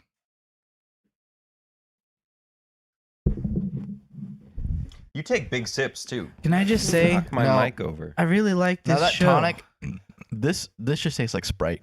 Hope we can Okay. make this show I like Sprite. popular It's and like a 7. successful. I like this show a lot. You just enjoy the process. I like the WAMMBS. And that's the Well, it's other... once a week. We get to talk about shit we like. Or don't, but it's still funny. So, and that's the other thing too, Well, Shade. It's topics we like. It doesn't matter if Yeah. it's something that we specifically like, but it's a topic we like. With bringing in the liquor, I know you're not going to like it in the liquor Yeah, format, I just the hate straight liquor. liquor. Of course, that would be terrible. I thought with this, it might be interesting to Why see your can't I thoughts super on chat? it. Because my channel's too small. Go ahead and share our channel. Sorry, Landon. We do not Um, yet have that level of views, but if you Please can spread us around. Share me on Reddit. Share me on Tumblr. Share me Put the on cap on it. Live Leak. Share me on fucking Live everything. Leak. Share me on Funny Junk. Share me on Reddit. Share us on everything, please. Just get the word out. WAMMBS needs more help because we cannot get super chats yet until YouTube recognizes us as a real contender for what WAMMBS should be. We are a strong channel that deserves the attention that super chats allows. Now, first of all, if you want to give us money, I am affiliate on Twitch. I have If to you say- go to Young Shaidu, YUNG on Twitch, you can subscribe right now on Twitch and I will get money. You can go ahead and give me money on Twitch. YouTube is just lagging behind. Haruko Or- G-san said, James Rolfe is a fucking legend. I'd love to meet James Rolfe. I'd like to avoid meeting Doug Walker if I can. And I'm going to say this. James Rolfe is a very quiet and reserved guy. He is not the character he plays. Yeah. My personal belief is that the character AVGN is based on Mike Matei. Mike Matei is like his childhood friend who gets angry at video games and shouts about how shit Yeah. they are. That's Yeah. not James. Yeah. James is a quiet little autistic guy who I agree. is like he's like a very normal, very like reserved dude. Like He's when just- you come he's up just to a him, dad. he's like, He's just Oh, a dad. "Oh hey," you know. His attitude is like, You "Oh, can- you you like can- my you can- content? you That's can understand that's it. nice." Like if you know? read between the lines on the videos, Yeah. you get that he's just a dad. He's just a normal dad. Whereas Doug Walker, and I will say, I do not like his videos. I do not think he's funny. But if Yeah. you meet him in person, he's like, "Oh, hey, what's up? Yeah, cool." Yeah, you know, like fucking weirdo. he's like a fun dude. I really think that the irony of the two of them is James Rolfe.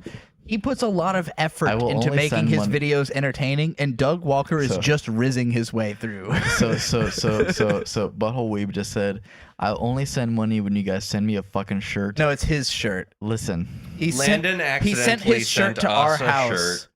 instead of his house because he's an idiot, and he accidentally sent us his shirt. He's So- not an idiot. What? He's a drunkard. Look, what? Landon. Hold on, explain. Landon, while he was in Japan, bought himself a I'm actually T-shirt wearing the shirt he sent and me. accidentally sent it to our house. Not this shirt, but he accidentally sent us a shirt, and he wants us to send it to him. And he also bought both of us T-shirts. and somehow correctly got them to our house. But he's waiting for me to send him the shirt that he bought and accidentally sent here. That is the stupidest shit I've ever fucking heard. You Landon, can't send us money because we don't have super chats. We need just like go. 3,500 more watch hours. Keep watching the YouTube, but don't turn it off. But you can send me money through Twitch. And every single stream, we've only had one viewer on Twitch. But that's where I can get fucking money through. Well, if you watch on YouTube, click on the playlist. Click on the WAMMBS playlist. Just watch keep all watching, of them in perpetuity. Keep sharing. Just keep doing whatever you can so that YouTube recognizes us as a By the way, viable this is option. the end of the first month of WAMMBS. Man, WAMMBS. WAMMBS has been going for 5 weeks. No, This is 4. the 5 weekends. Yes. Is it This is the 5? fifth Are we on- WAMMBS. Shit. Yes, this is the number fifth 5. WAMMBS. Damn. And I've been enjoying the fuck out of it. We've been doing a great You're a little job. too chill right there. Now, with that being said, we've been talking about beer for a fucking hot minute now. Last thing I'd like to say about Snacks. that, before we jump into snacks, and I meant to grab the snacks before I sat We back. Shit. don't have the snacks over here. Somebody Producer will needs to go grab get the the snacks. Yeah, producer better go get the snacks. Whoa. So Yeah, the producer better get the fucking snacks. outside of things like soju, sake, and wine, where they're not really mixed drinks, with liquor, I think it's interesting to bring in a liquor that I really enjoy straight, and then be able to make you some kind of cocktail and have you try both. Sure. So like with this is a tonic with lime, which is pretty traditional. I feel drunk as fuck right now, by the way. Yeah, and that was not the goal. I got the 2 beers because I thought we would not drink. Because quite as I much. drank 3 of those. What the fuck? Almost fell. Why did you assault the fan like that? Oh shit. B, what did you do? Sweetest. Just a little near-death experience on my way back into WAMMBS. Why did you bring the Del Taco things? 'Cause I was like, what the fuck is this? We have... You fucking assaulted the fan! I was for what trying it's to worth. not die! Nobody cares about the fact that I almost died. You're worried about the fucking fan? No. Why? That wasn't Why it. did you almost die? That wasn't it. Why did you feel the need to attack the fan? To save myself! Why? But I needed to grab something, and that was available. Look at these fucking We went milk to Del caps. Taco Okay. earlier, and they have these things called what is it? Big fat tacos. So 90s collectible milk caps, set number 3 of 4. So Del Taco is not only on the West Coast now, it's on the East Coast. Thank God, actually, I'm Yes, so happy. I love Del Taco. Del Taco is great. Look at this angry taco. But That's me. we are not talking about fast food. Although there's a part of me that feels like the snack section should be replaced with fast food. This one Not just yet. says wrinkle a whole bunch of But times over a not picture yet. of fries. Not yet. We can talk about plenty. Don't spill shit. I didn't spill shit. And You we're got gonna talk. really close. Boom. I think Okay, you were wait. somehow drunk. This Wait, one's a of double the- Del cheeseburger. Wait. I'm still trying to review all the goddamn milk caps real quick before I don't we... fucking care about the milk caps. What are you bringing up the milk caps for? That one says big fat... B, we're in the Tacos. snack segment. We have to make the video right. This is also a snack. B. And the Del Taco. It just says the Del Taco. Lean back. Lean back. Chill. All right. Chillax. All right. We're going to do the count. 3, 2, 2, 1. 1. WAMMBS! So, like, comment, subscribe.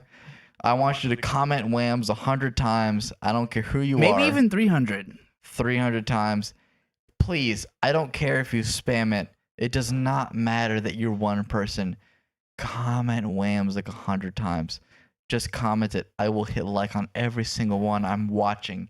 Each of us is one person. Every single time I get a notification on my phone, I'm checking it. I'm going, whoa, someone's commenting WAMMBS. I'm liking it. So please like it. Aside from that, B, you were showing every single Del Taco fucking thing that's under the Pogs sun. or whatever. They're milk caps. So the snack that we have for this week doesn't even fucking matter. It's some goddamn chocolate and No. Hold on. This is a $15 box of cookies. So what they are is actually, they're called black and white cookies. They're a New York staple. It's something I remember reading about it's something when I that was Michael a child. Jackson would have approved of. Interesting. Because of the black and white. It doesn't matter if they're black or white. But I have actually wanted to try these for at least a decade of my life. Why? When did you hear And you about have- this? I honestly, it was a book series I read. I don't remember the exact context. Do you remember the name of the books? No, that You was... cannot.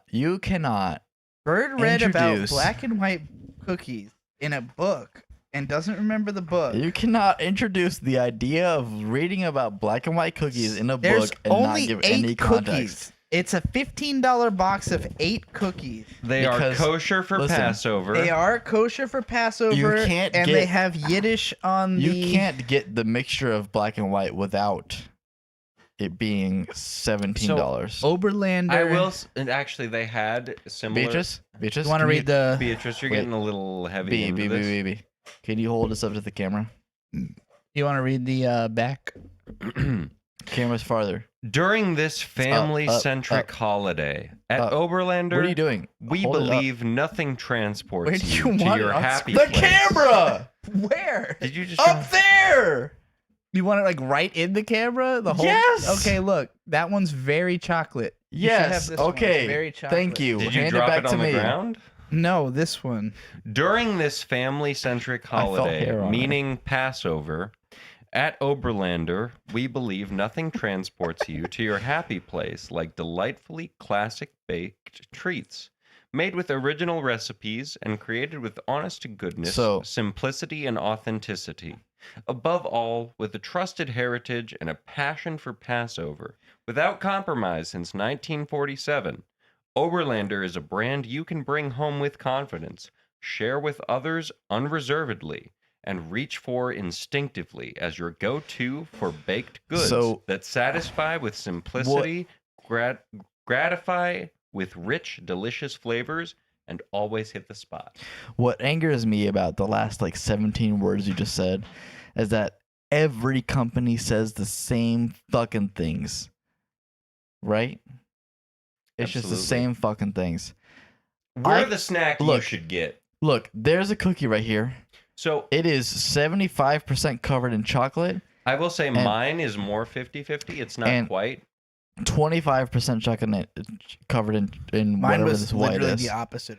So, I'm going to judge it based on what I got right here. So I believe, aside from the dipped portion of this, a thing that makes these cookies special is that they are not quite cookies. They're kind of a cake-based thing. Mm-hmm. And I've seen you can either eat them half and half or eat them together. I'm going to eat them half and half. I don't like white chocolate. That's bad. Not frosting. No, it's The chocolate. white half is Okay. frosting. The black half is dark chocolate. It's white chocolate. So, in order Makes to sense. review this, you need to have had mooncakes. True. This is a mooncake. You said no. This is like a mooncake to me. It's like a more cooked This is mooncake. just a mooncake. Scores. 7 out of 10. Bird, give your score. I'm eating. Sorry, I'm thinking. This is a huge amount of dead air. So, the white chocolate side, not very poppy. Didn't love it that much, but I don't like white chocolate. But the dark chocolate side tastes a lot to me like Entenmann's donuts. I don't know if that means anything to you too, but Entenmann's donuts were a big thing for me growing up. We ate a lot of them. My dad's a big fan. They're great. This is great. I wouldn't say it's $15 for 10 cookies No. or 12 cookies worth. Great. No. 8. You're right. It is 8. Yeah. $15 for 8. Price to performance, this is not great. But in terms of having always wanted to try a black and white cookie and see what it really meant, what was the oomph about it, I get it.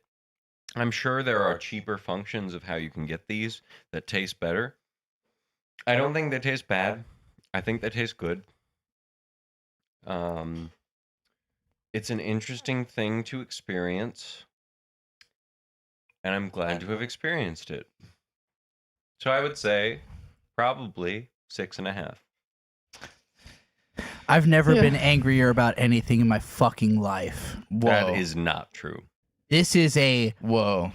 below mid-tier fuck ass piece of shit, Whoa. overpriced, unfucking believable Whoa. cookie that is a 2 out of 10. I'm gonna go grab the. Two It's out a of 2 10? out of 10 because of the price. I'm gonna go It grab would the. be- pickles. So It would be a 6. what the fuck? Did you grab the Beast Wars video It would game? be a 6 if not for the price. I would say $15 fucking for 8 fucking cookies. $15 is crazy talk. It is not worth $15. I'm willing to say The dark chocolate 4 half. or 5. I'd rather eat dark chocolate. 4 or 5 is me. Frosting half Beatrice, oh my god, Beatrice is going for the throat. tastes like a little bit of frosting and a whole lot of unflavored generic cookie. And I can't blame you. Look, Bird brought out pickles just to quell you. When I saw that it was,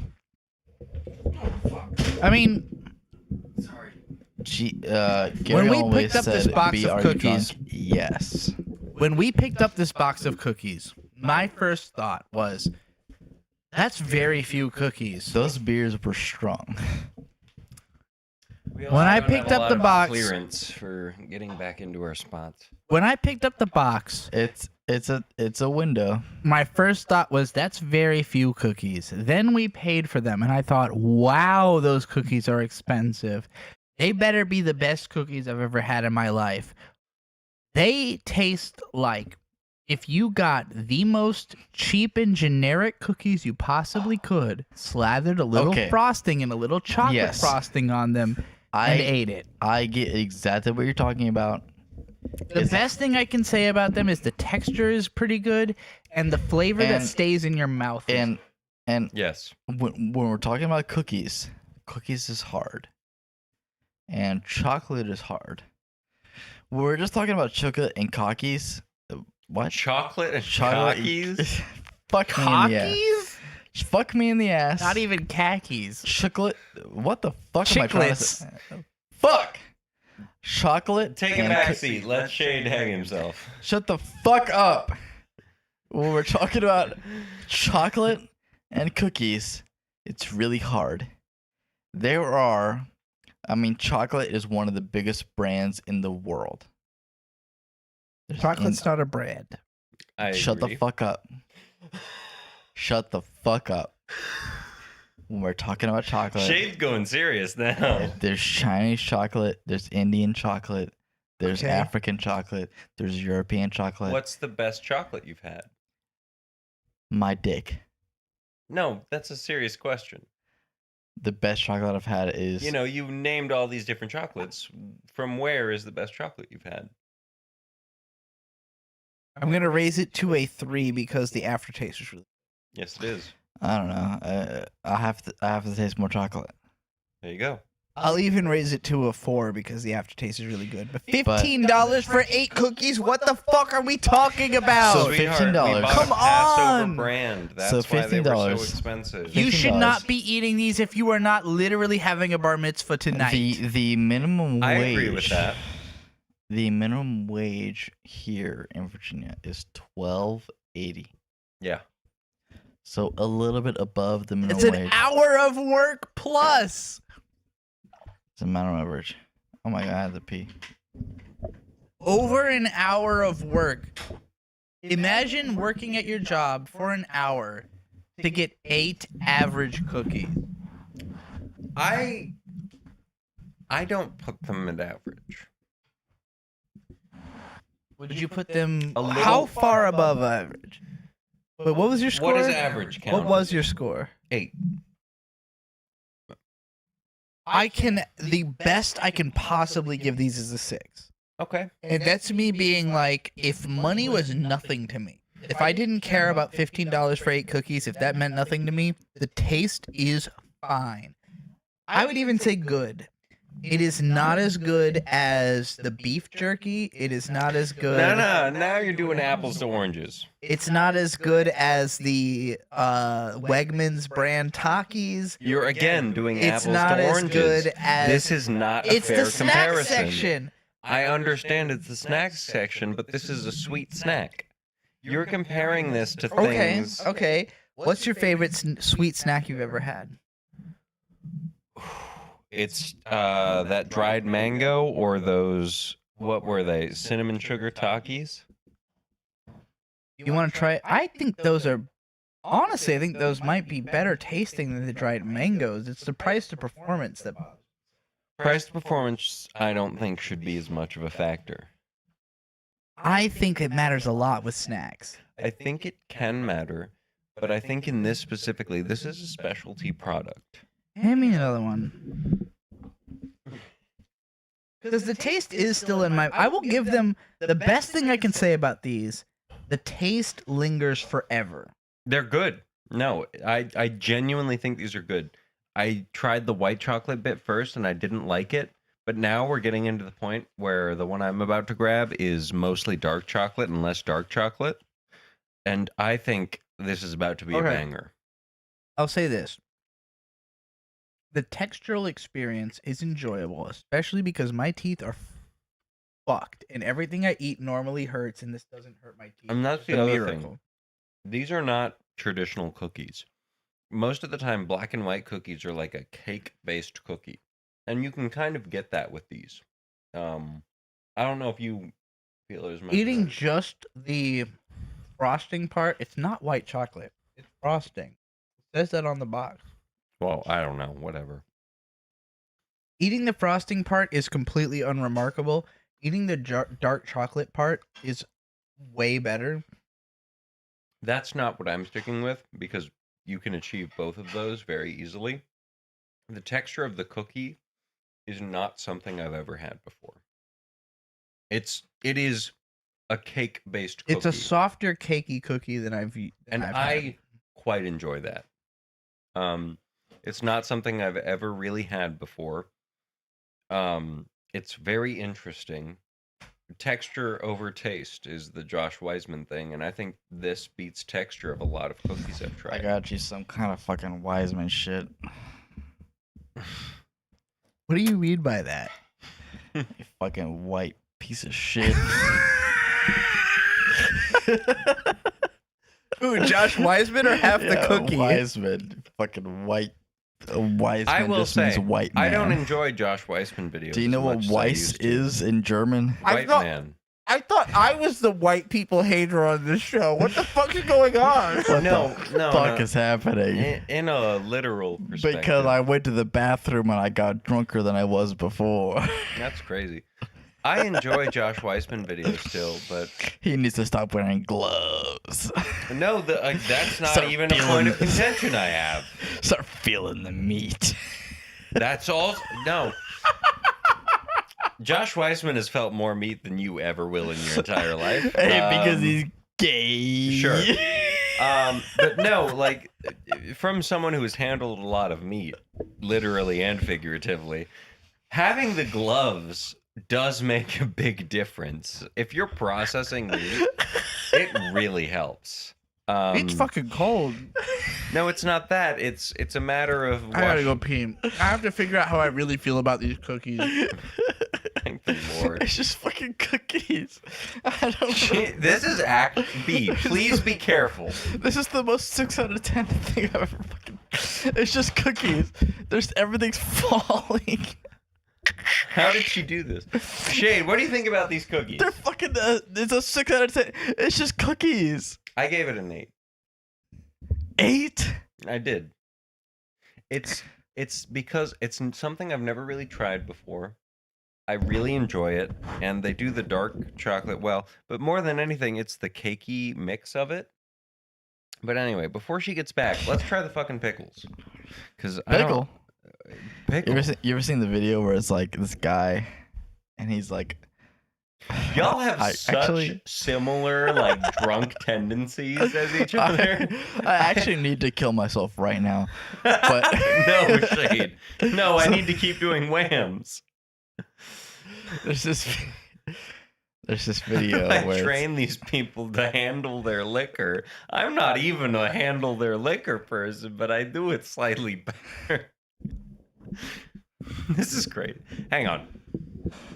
there's this TikTok where it's a guy who is like, he's like running a fucking like corner store, and he's like handing people their like lighters, The pink And- lighter guy. The ghetto lighter guy. and he hands a guy a pickle lighter, and the guy goes, "Pickle," and that's about it. B thinks that guy Okay. is purely staged. I think I need to be 1,000% honest right now. I think I have to convert to Judaism. What the fuck? Wait, what? You have 100% 180. Here's the thing. What the fuck? When you're eating that cookie, the feeling is this is a totally normal cookie. I don't feel that way at all. It's like I've had cakey cookies before. I've had those generic grocery store cakey cookies. Here's the thing. The bottom part of it, the part that's not chocolate or white chocolate or frosting, rather, the bottom part has no flavor. It has a cool texture, no flavor.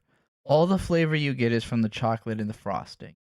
The frosting half, don't care about the flavor at all. The dark chocolate stays in your mouth. That moment when a white person is explaining their relationship with a black girl.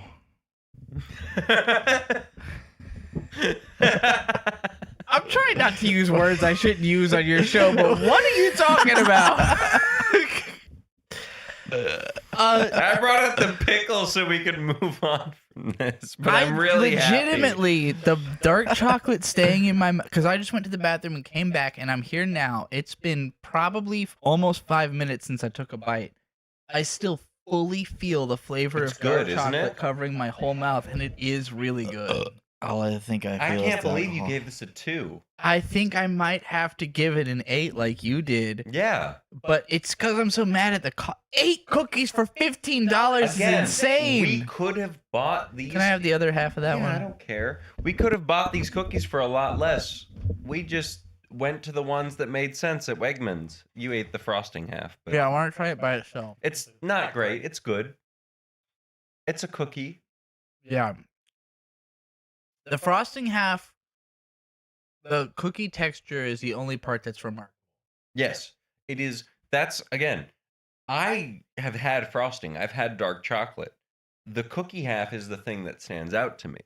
I think it is very nice how it's like a cakey cookie. I think what it is when that texture is unique. I agree with you. It's not $15 worth of unique. It's the fact Again, that the we bought chocolate it from Wegmans.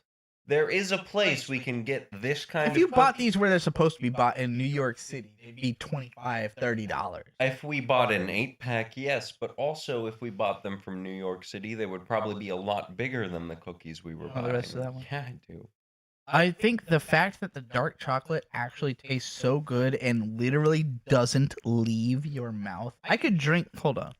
Let me mix it with gin and see how that is. Yeah, that's great. Try that. That's great. I have. Yeah, no, finish it. I've totally changed. It's the aftertaste. It's the fact that it doesn't leave your mouth. It's like Entenmann's donuts. It's better than that. No, Entenmann's. but it is damn near the same identical flavor. I know what you mean. I think Entenmann's donuts is more sugar and less. This is like the purest dark chocolate flavor. I agree. But it captures the same thing Entenmann's donuts did to me, and chocolate was the point of that for me. Cake is nice, and with donuts specifically, especially Entenmann's, what I keep referencing, It's the cakiness of it. But this captures it in such a small form factor that it is crazy to me. The cakiness is nice. I can't believe these have been so divisive because we bought these on a whim. The cakiness is well. You said you've been wanting to eat them for like 10 years. I That's have. why we got them. There was I don't remember the exact context or book that I read this from, but there has been a reason I've wanted to try black and white cookies for all of my life. Where's the box? What are these called? Like Oberman or something? Oberlander. Oberlander, yeah. Which we love overlanding. So maybe that was a good sign. The fact that the taste stays with you so much. Like, I've eaten a lot of dark chocolate. It's never stayed with me like that and been so pleasant. It sticks. It's not like dark chocolate's usually harsher than this. This is like the exactly right And harshness. actually, in terms of criticism, that's where it lies. It's not harsh enough. Not harsh enough for you. In terms of dark chocolate, yeah, it is. So that's what would make it a 10, would be a little harsher. the bitterness of dark chocolate to cut the frosting of the white chocolate. Interesting. That's the opposite of She how I went from feel. a 2 to a 8. What would Alright, make it a so- 10 for me would be if the frosting mattered at all. So the I can frosting say, half feels like it contributes nothing all to the right, flavor. so this is the first WAMMBS where I had to vomit. You vomited just now? I just vomited a lot. Did it taste good? No. Oh no. Vomiting does not ever taste good. That's not true. What did you eat before What the fuck? WAMMS? If you eat something I didn't eat anything before WAMMS. was it just vodka vomit or It, I mean, it, gin? it just tasted like cookies, and it wasn't great. it tasted like cookies but you didn't like? Do you think it was No. because of the cookies that you vomited? It was because I just drank and ate cookies. That's all I fucking ate today. You haven't eaten today at Would you all. like to eat a pickle? Let's have a pickle. Let's all Holy have a pickle. Shit. I'll have half a pickle. So this is Grillo's Pickles. Does Hot vomiting lower Spear. your score for the beers or the? We didn't actually score the fucking gin. I think it. Oh, the gin is more a 9 out of affects 10. The cookies rather than the beer. So what is your feeling of the cookies? Your score of the cookies? Like a 6, I think. I'm gonna give them an overall. Oh, this pickle looks like. I I'm would gonna give them an vomit 8 more. if they were cheaper. I'm giving them a 7 because they're Shade. so fucking expensive. This is the smallest pickle available. I think I'm gonna vomit This is more. Grillo's pickles. These are Grillo's Pickles. They're marinated in habanero and garlic. Really good. I actually have chips with this. And dill. I will say, from a containment point, I think these are great because they used to have snap tops. Shit, I have to. They used to have snap tops, and now they're like twist on tops that actually contain everything you're dealing with. These are actually so good. I'm so glad I bought these. That's damn good. Yeah, this is pretty good. I didn't like pickles till I was 30. Pickle. I didn't like pickles till I was 23. Shade's like, I didn't like pickles till just now. They're lip smacking. They're hot. They're good. I like spicy Pickle. shit too much. All right. That's a strong 8 to a So- light 9. That's so, a good ass pickle. So while you're editing this, I need you to take the video of the guy going pickle. And every time I say pickle, you got it. These pickles have more and costed less than the cookies, and so they are a higher score. No, these are a 10. The literally. cookies were a 6. 9 for This me. is like a 8. These are a 10 for me. These are good as fuck. They say hot spears. They're not that hot. I feel the hot. I get what they're saying. This is only hot if you're somebody who doesn't eat hot shit. Yeah. These are like less than jalapeno hot. Like Something like jalapeno from a fast food restaurant. It's like jalapeno, maybe like a little bitch or something. Shade's fucked up. You are both fucked up, and it's really Yeah, funny. but I'm used to being this fucked up. No, I know, Shade's but like- neither of you have been this fucked up I'm for like, the show before. We usually get this fucked up a little bit after the show when we keep drinking. It's the afterwards. first time I felt that I wasn't the most fucked up on this show. Bird has become the Tard Wrangler, said Idiot Bomb. Gary. It's like, if I had to eat pickles, this is the one These are pickle great. I would I'm eat. so glad I bought these. I'm This not is even the kidding. pickle I would choose. I was wondering when the Trump impression would come out on the show. So good at pickle. And this is the pickle I would eat. Some of you have heard. It's like if that- Trump was Aaron Ibble or something. Some of you like- have heard that Bubbies are the best pickles, but actually, actually, Grillos this Grillos is make the- the You best sound like pickles. Trump combined This with is the Quentin pickle. Tarantino. No, these are pleasant. These are great. These are really good. I'm not the biggest pickle fan. These are amazing pickles. Pickle. Grillo's pickles, hot spears. I would give this a 9 out of 10. This is almost as good as pickles can be. I'm sure they can be a little better, but this is I don't know. almost as good as they can Pickles can be this good. You know what I'm be. saying? Grillo's Gang. pickles are okay, but I'll always take a Clausen Gang, first. I've never had a Clausen. I'll have to try that. Gang, I'm gonna be honest with you. I think we did it. Mm-hmm. 5 5 calories? I'm gonna eat all of these.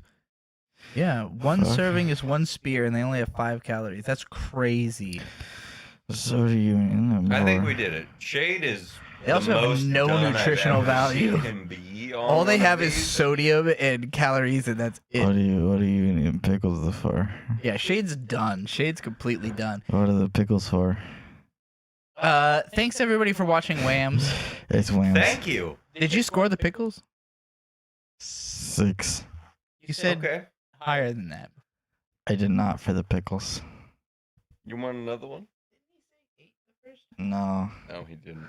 I didn't for the pick. Rewind it, Shade, audience. I want all Shade's the, done, guys. the snacks are a 3. Yeah, no, this is it. All right. Thank you for watching WAMMS. The WAMMS is over. Comment WAMMS. Go ahead and comment WAMMS. Comment WAMMS as many I times will as you say can. this has been by far the most fun episode of WAMMS I've been present for. Shade's got to go eat dinner. That's been ready for him for a while. Comment WAMMS. And we've got to go. Watch cool anime. Are we going to watch anime? We watch anime. Keep watching Oh, WAMMS. Would it be crazy? It's 11 o'clock It at would night. be crazy, but I'd do it. It's 11 o'clock at night. We could probably do it. I napped most of the day. WAMMS, WAMMS, WAMMS, WAMMS, WAMMS, WAMMS.